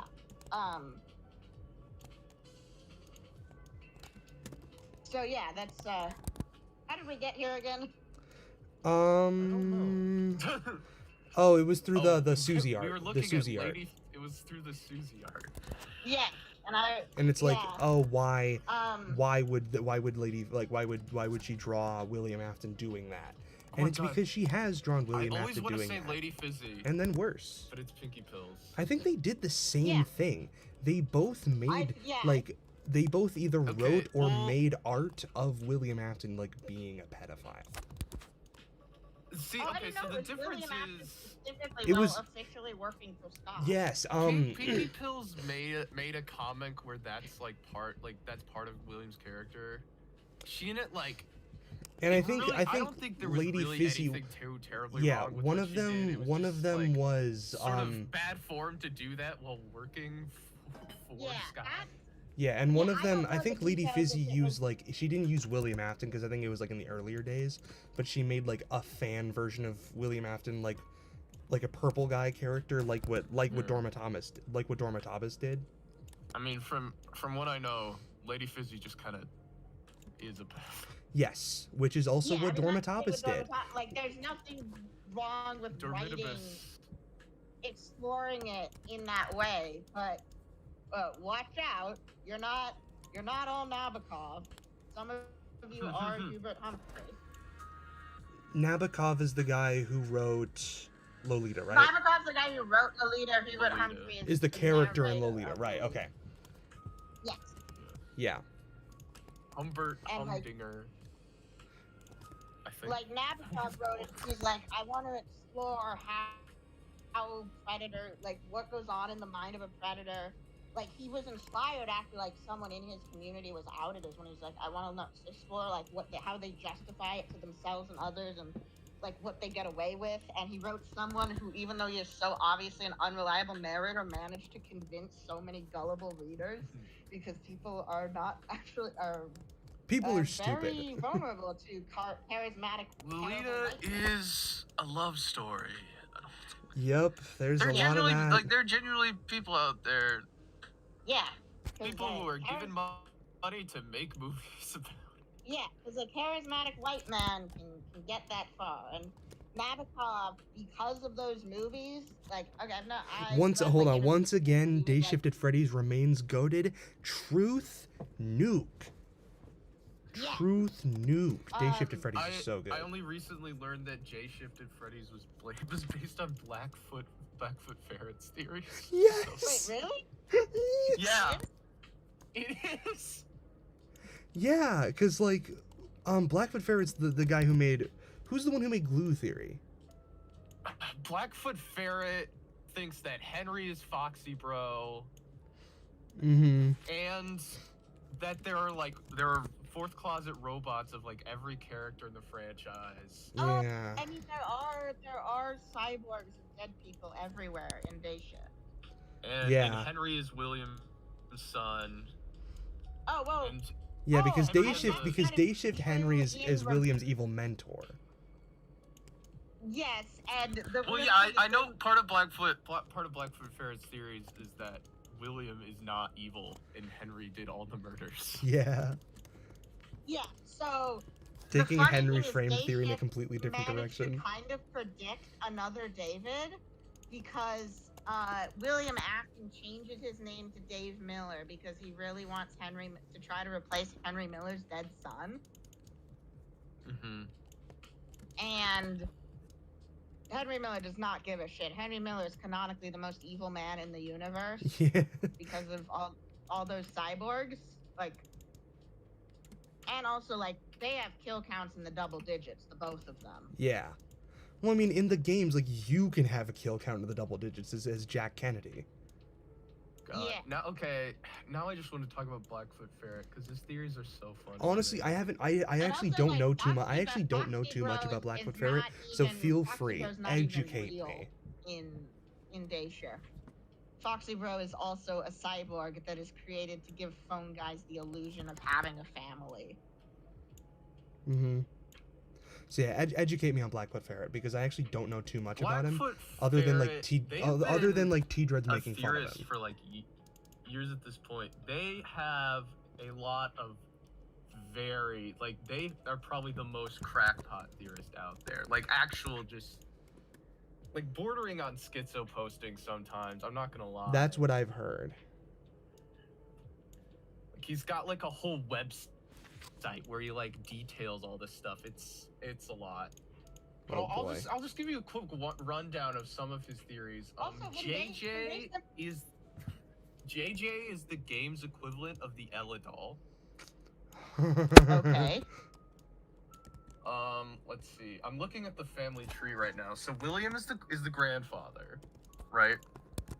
And then he has 3 kids: Michael, Elizabeth, and Henry. And then I guess Henry's wife becomes Ballora. And Ballora and Henry have a son named Lamar. Like from Lamar the Afton. books. And then yeah, Charlie and Sammy are also, Henry and Ballora's kids. Does he like say that she's named Ballora? I maybe. I don't know all the exact details.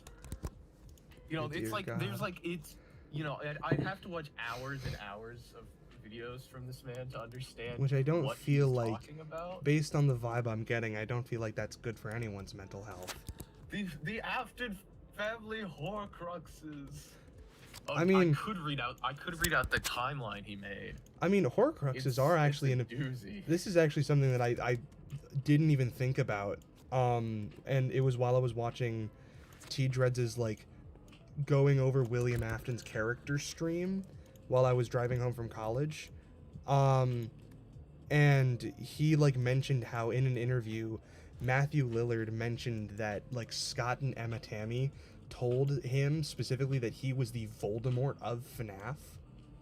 I think that's He's just Voldemort. big bad, and Harry Potter was so popular it broke people's ability to make comparisons. Well, also, like, I do think, like, because and T-Dreads made some comparisons to Voldemort specifically, where it's like Voldemort wants to live forever. He attached his soul to specific objects in order to live on past the death of his physical body. And I was like, that's exactly what I think about the glitch trap machine. Yeah, Like that, it's like it's a thing is, piece of his soul that is attached to this machine that is powered by agony. Yeah, and my thing is, I think it's more, what if you tried to upload your brain into a computer, but it turns out computers only work by copying, not transferring, so you just made another version of you. Yeah. Well, because I'm specifically a glitch both person, because Scott also mentioned in his second interview with Dawko that he really enjoys the trope of and exploring themes of possession of AI, and I'm like, Yeah, it's almost like it's some He kind talked of about, it's like it's some like, kind of glitch he's like, both. oh, I've always been interested in the idea of, you know, possession of like technology, and you know, he says like I could, of course you know, with my science fiction sensibilities, I couldn't stop myself from, you know, putting the. I think what I'm franchise saying, in it that is direction. kind of a possessed AI, and just it's again, I think the problem is souls and FNAF are not one indivisible thing like we think of them in most media. It's Yeah, they there's like explained, you can different it's a kinds of hologram. souls. It's a hologram. You can split it, It's a but projection. you end up with two holes. And like that's something Lynn McTaggart talks about, holographic consciousness. That like you split a soul in half, and you don't end up with half a soul and half a soul. You wait a bit, and you end up with two, at one point, identical souls. Mm. And I think that's what William did, but he thought it would just upload his brain onto the computer. That's interesting. And So So I sent the image of Blackfoot Parrot's family tree, and you can see next to each character you have the other characters that they're associated with. Oh yeah, I forgot. Henry is Foxy Bro, but so is William. we only see Foxy Bro once. Is that Well, the okay, no, grandpa William's from the- that the one top- Scott Cawthon animation? Yeah. Well, he's not saying it literally is him, but it's like based on him or whatever. So what he's saying is that William is the Foxy Bro that jump scares crying child in the FNAF 4 minigame. Oh, and because they have Henry's two the different Foxy Bro that masks. puts him into Fredbear's mask. Oh, And they yeah, have different these are skin different tones. Yeah. Yeah. So he's God, that sounds like something I would say as a joke. And then I guess Michael is the crying Oh, child. and we got Sammy. Yeah, Sammy is Shadow Bonnie, Imagine believing Sammy's in the games. and I guess Yeah, I and don't even know. having Charlie possessing the puppet was like Yeah, before the fourth yeah, puppet, people Charlie's and possessing the puppet. people thought Sammy possessed the puppet, right? Yeah, but also JJ is Charlie. And my yes. daughter. JJ is Lamar- the game's Lamar equivalent is- of the books. And Lamar. Lamar is Chica Boy. Well, I know where he got the name Lamar. Lamar is one of Charlie's friends who specifically gets decides, fuck this shit, I'm not coming back for book 2. Yeah. Like, He they're literally, like, hey, he literally just like made up a black guy. fuck this shit Call up him now? Lamar. I don't know who this is. Who is this guy? Oh, Who I guess is this his name- man? The Chica is, I think, like the darkest skinned of the bullies. Is it literally just because the Chica There's a- bully skin tone is similar to this drawing? Yes. Yeah, his and logic? that Lamar is a black guy in the fourth closet. Let's not put the He words. saw- Let's not put the words Blackfoot Ferret and logic in the same sentence. Blackfoot Ferret saw 3 instances of just sort of random black guys and was like, what if they were all the same? What if they was the It's same worse guy? than the people Why who is Ballora the cupcake? Are we It's talking worse about than this? people What who is thought that? Lando and Mace Windu had to be related. Oh God. my god. I guess Henry's the phone guy, unless that phone is supposed to mean something else. Yeah, I don't know. I don't think this Is he has anything possessing to that do with phone? Asia. You know what? I'm reading the timeline. Fuck you. This is what you I get don't in think the this has anything to do with day shift. Chad. This is what Because you the get in the. time- This is what you get in the Maury Mortimer Okay, stream. there are like I know there were a couple of theories that day shift used. I think the specific one was Henry and Henry being the pink guy and William being the Well, purple Chat, guy was the we've That we've was gotten to not- these that's not we've a- gotten to these uh, topics of discussion, and somehow no one has given me money. This is crazy. Pink guy is not a Blackfoot Ferret only theory. That was Yeah. something people seriously believed, especially since until you get to the fourth closet, there's an implication that there's more to Henry, and he like had something extra to feel guilty about. I wish there was more to Henry. Okay. Oh yeah, and just so you know, before I start reading all of this only goes to FNAF 2. That's as far as he gets with he wrote this in like a common thread. His whole timeline. Dear God. Okay. Is Andrew in this? And this is beautiful stuff. This is truly wonderful. There's no stuff. Andrew, right? You will not know what's going on, and there is no way to. There's no Andrew. Aww. Boo this man. Pre-1972, in England, William runs away from an abusive relative in Midnight Motorist. Goes to the U.S. What? Oh, I It mean, is a I theory that people Midnight seriously Motorist is say in the UK. I've seen Implied people say England. that. Okay. William established Implied a family England, in yeah. the U.S. His first son is Henry. William is the original Freddy, while Henry has Foxy. Mmm. Henry marries the human that becomes Ballora, so I think he like she's literally possessing Ballora. They have the twins Sammy and Charlie about the time William had his second son Michael. 1972, William establishes the original restaurant with the Rockstar animatronics. They're the Dear first. They're God. the first animatronics. For a while, the family's united, with Foxy as part of the band. A rift forms between Henry and William, splitting their sides of the family. For some reason, William traps his younger son Michael to be Freddy. What? Oh, he taps his younger son Michael to be Freddy? Oh, he's like, oh, you're Freddy The now. star, a role Henry wanted, yeah. Michael, Sammy, and Charlie turn 3. William prepares Chica for Charlie and Bonnie for Sammy. Okay. Oh. Wait, so he's not. So William is not Bonnie. William is Freddy right now. Is Golden Freddy at this moment. William is not a murderer in this. In this Yeah, timeline. that is not day shift. I mean, Dave Miller kills a bunch of people. I mean, I said that Yeah, know, he has it this takes whole system of inspiration. Does theories, and, like, keep in mind? I don't think. there's something. It's not like 1 to 1. I would doubt I mean, I Blackfoot think- Ferret also came up with like the Foxy Yif thing. Yeah, I think it's. And don't just tell me he did. this You better not guy tell me he and that did. There's 2 murderers, and that's a theory that has been seriously believed because Scott can't draw consistent sprites and apparently doesn't know what the color picker tool is. No, he does. And He so- does.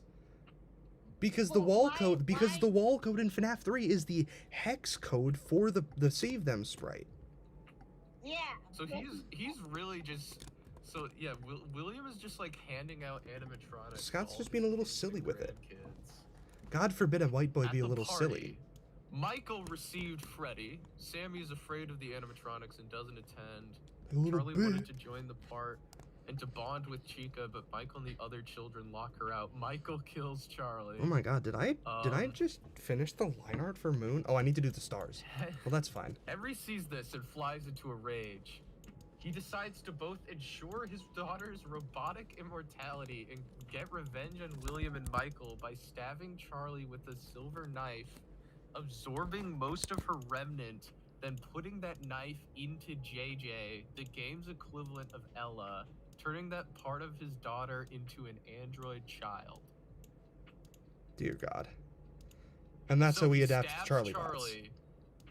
and that puts remnant in his knife, and then he puts that knife into JJ, and then so JJ becomes This is so dumb.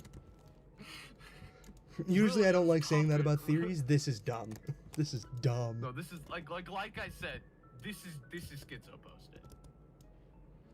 Like straight up. This is theories are fan fiction with textual evidence. This is fan fiction, period. I don't even know if this is fan. Well, I don't know no, if this because guy's fan a fan of a story he made up in his head. So the fanfics need to show, not tell, the random crap you make up to actually like leave an artistic impression. I mean, this is literally like he believes this is actually what the games are trying to tell you. I mean, it might just be a bit. I mean, again, nobody would care about him if he was a normal. He's been theorist. doing this for years. Yeah. He has made hours and hours of content. If this is a bit, I think he needs more help than I think this man needs to be locked up if this is a bit. Maybe either Well, way, no, but make still. me like, well, hey, he's playing a character. I don't know.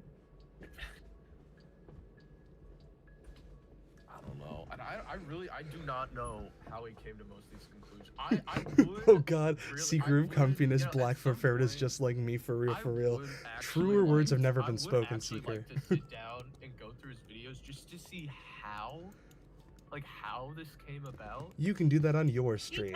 Seeker, William this- isn't even really a killer. Seeker, William isn't really a killer in this one. Why do you like it so much? Because this is like Because he's on very- crack. This is fascinating to me. The Secret Comfiness resonates with crackheads.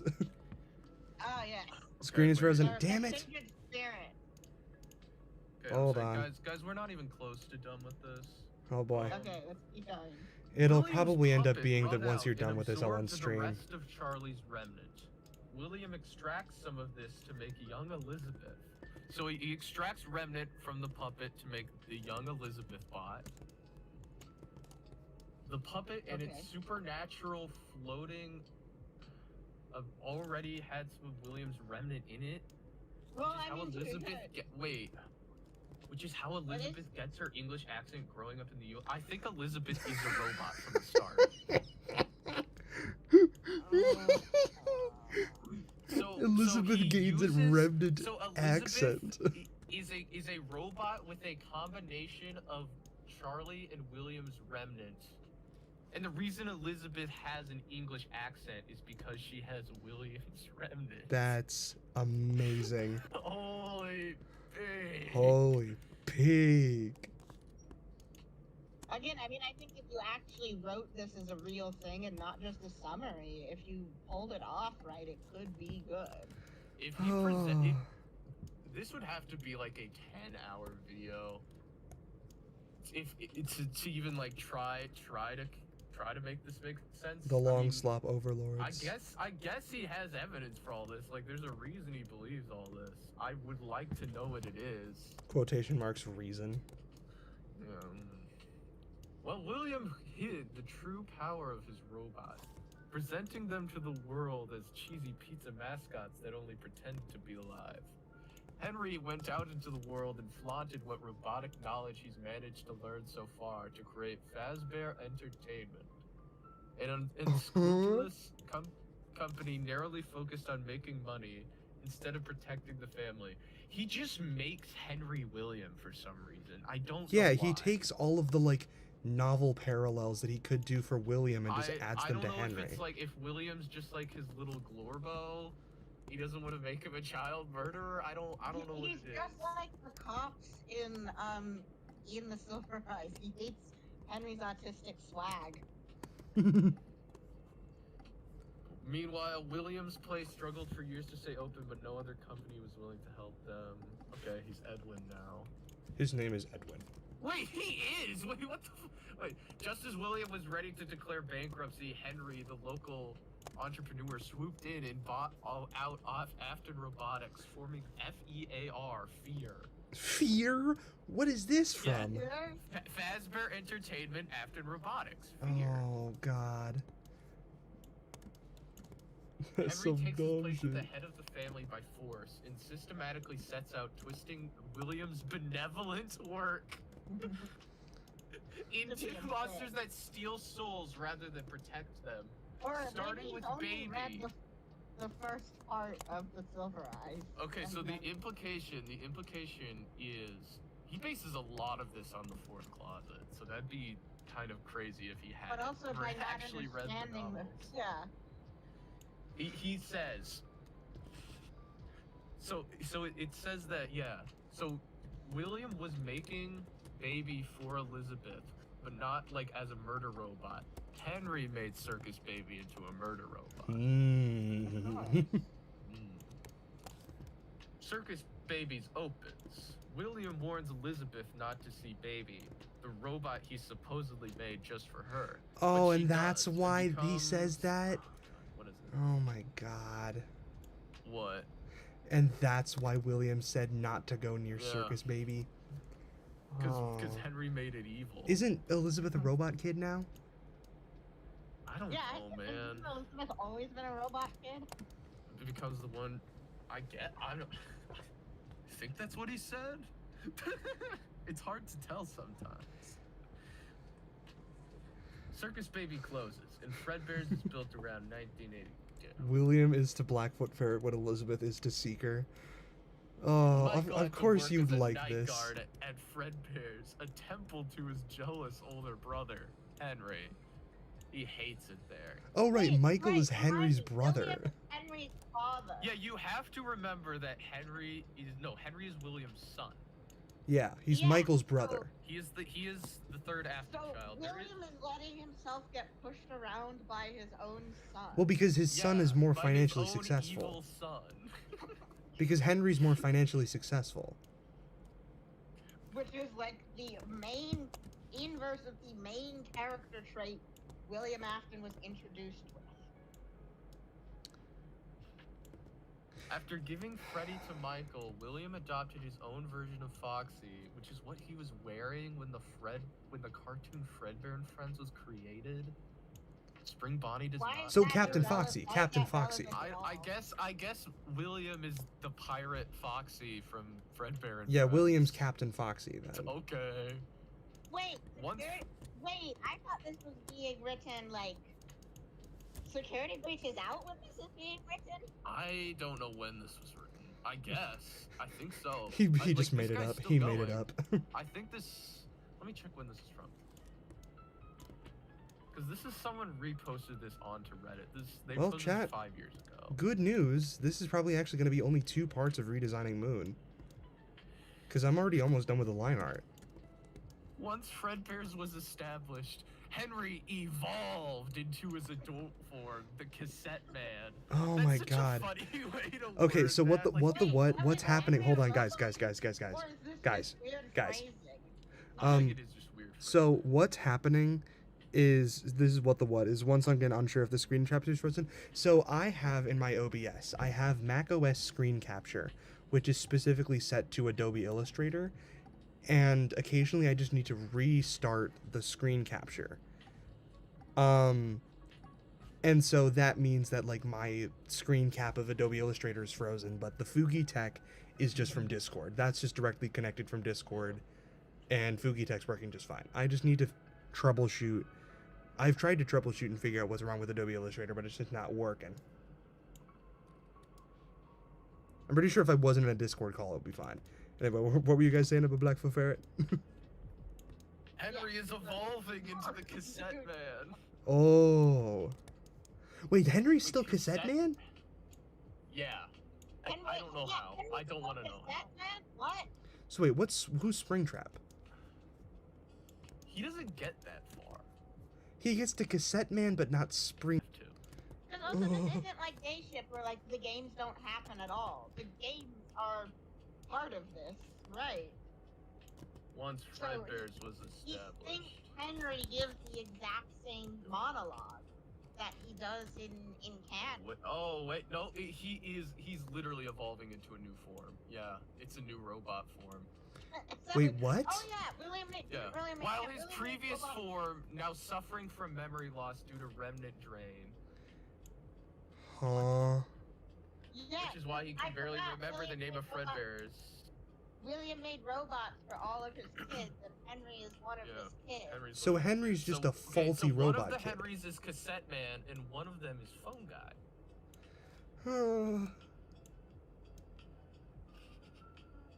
Chad, I'm scared. Meanwhile, Yeah, back in Henry's the a night, he robot. stabbed Charlie to save her. Before you end stream, please put a clear pic of your F10 on stream. Yes, absolutely. That'll be what I do before I end stream. Jet in the Flesh. In the Flesh is the best book on the earth. Because it made Matthew Henry Patrick did fucking any give responsible up. mad scientist father would do, and also grabbed Sammy by the ankles and hauled him into Bonnie, killing both of his children in one night, so they might both live forever. Sammy becomes the one you should not have killed. God. Holy man. Holy man. That doesn't even make it. But he's Bonnie. Oh yeah, Lamar Afton is a child of an affair.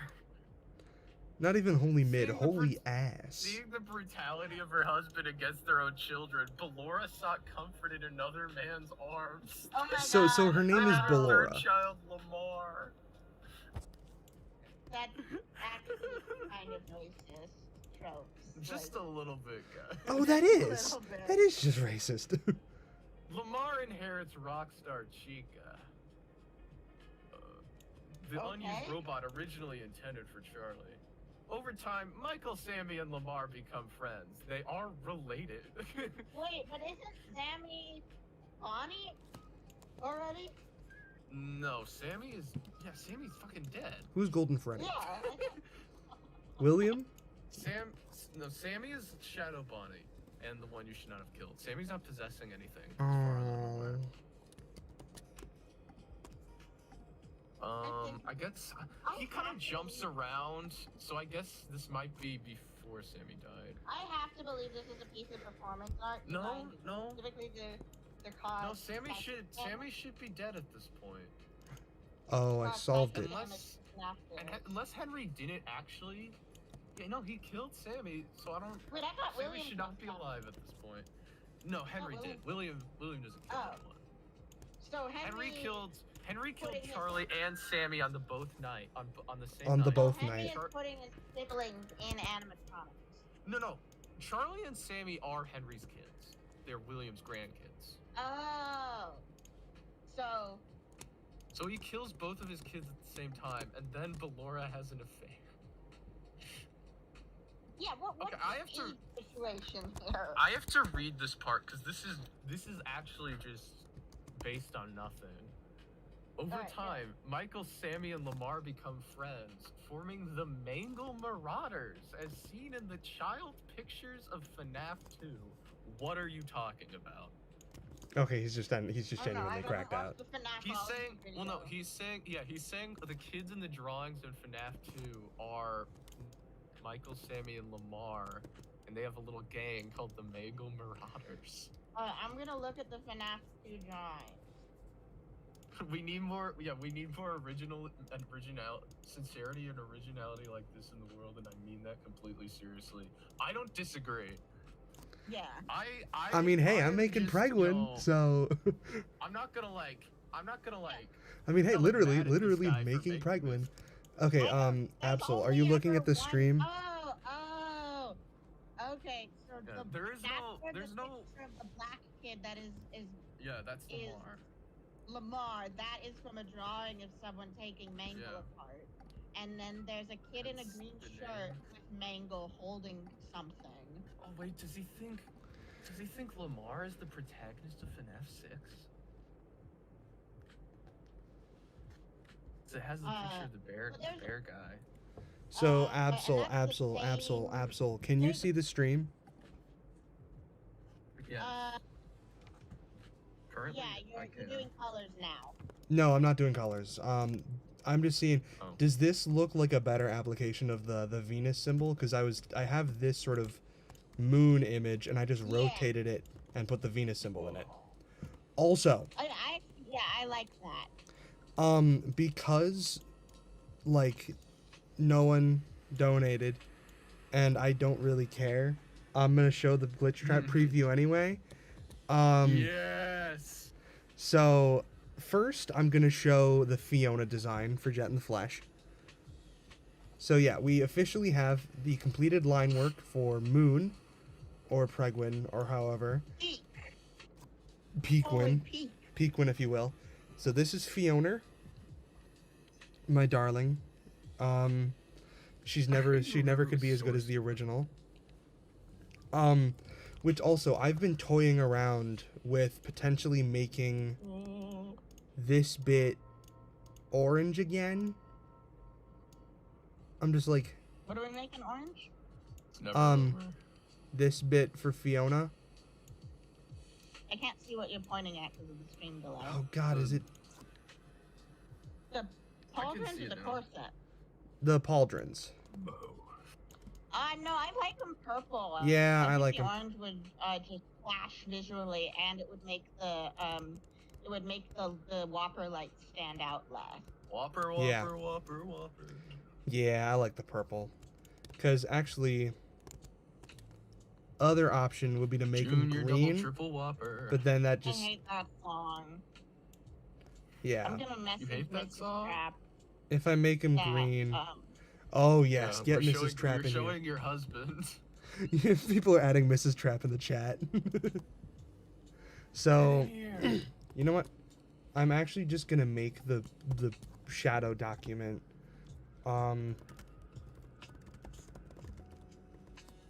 Okay, I sent Mrs. Trap to Discord.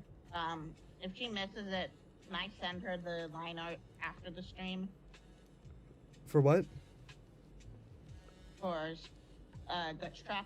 Oh, I'll just send it to her. So I'm gonna Oh, call yeah. it Big Buff Bunny Boy. Funny boy, yeah. So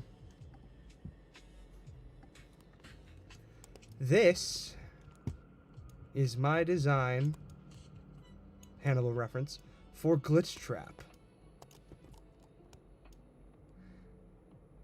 I'm waiting. I'm waiting. Yeah, it'll show up. At this point, I'm just gonna screen share Holy because I'm not freak. trying to make any more art. Blank. There's nothing here. Oh yes, there it is. Look at it, Mrs. Trap. Get in here. Look at Those this. thighs. Yeah. So, Absol, I had one thing that I wanted to ask you about. Because Yeah? you know alchemy. So, this was something that I got from Castlevania, because alchemy is, there's an alchemist character in Castlevania, and like Yeah. part of one of the seasons is him like manipulating a church so he can like do his evil alchemy stuff. Oh, I think I've seen the scene where it's like a demon is like you're blaspheming in the house of God by being an evil Christian.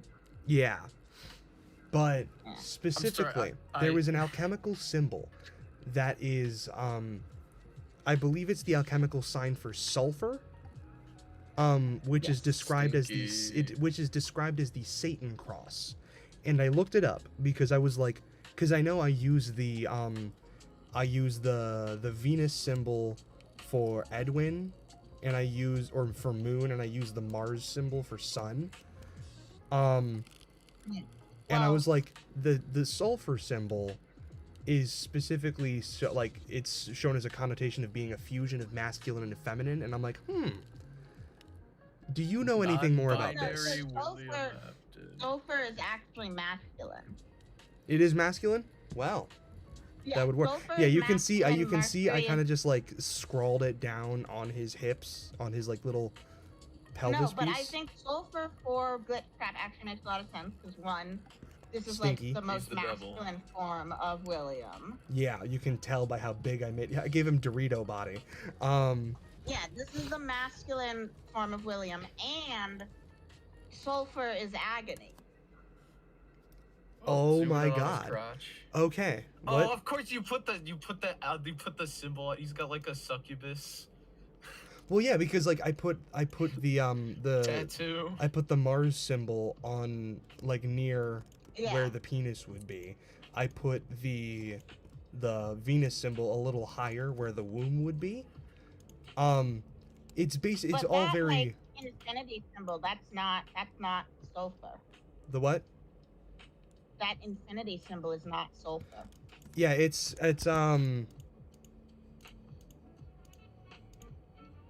Sulfur is a cross with a triangle on the top of it. Oh. No, I'm talking about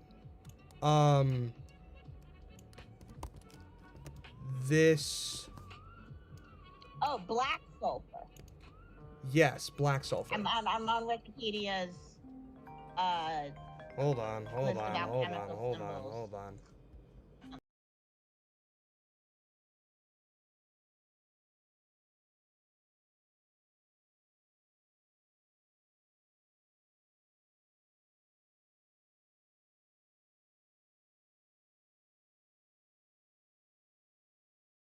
actual like spiritual stuff, but Gotcha. Looks like a Um, satellite. but actually, if Glitch Trap is supposed to be like a failed attempt at William to transfer his consciousness into the cloud, it's the residue from the sublimation of sulfur. So this is like it's lowercase r remnant Residue. of William's emotions. Holy shit! It's perfect. So it's sorry, you're what was right, that? This does actually work. This does? Okay, because Yes. specifically this is referred to as the Satan cross, which is also like very like devil symbolism. Don't keep the devil waiting, old friend. Legitimately, yeah. I'm gonna look to see if that's a thing anyone has ever He said. did in fact Oh. give. It was he literally did on the in fact keep Wikipedia devil article. waiting. So I am looking at okay. Okay, so this is the oh yeah, it's associated with the fire and brimstone as hell. Something like that. Okay, so it was obviously because Satanism was not real until the modern religious movement. Yes, because it was specifically adopted by Anton LaVey, who was the like founder Yeah. of the current Church of Satan. Oh, and to him, it represents the balance between the masculine and the feminine. That yes, it was a LaVeyan thing, yeah. Yeah, but It's interesting. It represents like hellfire. yeah, because so black sulfur is like it's not a symbol that has much spiritual significance in its original alchemical context. Also, I do love They had- love someone noticing Jet in the Flesh noticing the Frankenstein screws in the neck, or the singular one because it's Oh yeah. at an angle, because yeah, you can kind of see, and I'll do this much more in like 2 streams from now, but you can see how this is very much like the Glitch Trap head with the sort of melty goopy mouth from the Princess Quest Glitch Trap sprite from Princess Quest 1. And there's like one of the Glitch Trap enemies. This is also like lumps from Toxic Spring Trap. And then this is actually M2's Endo Foot.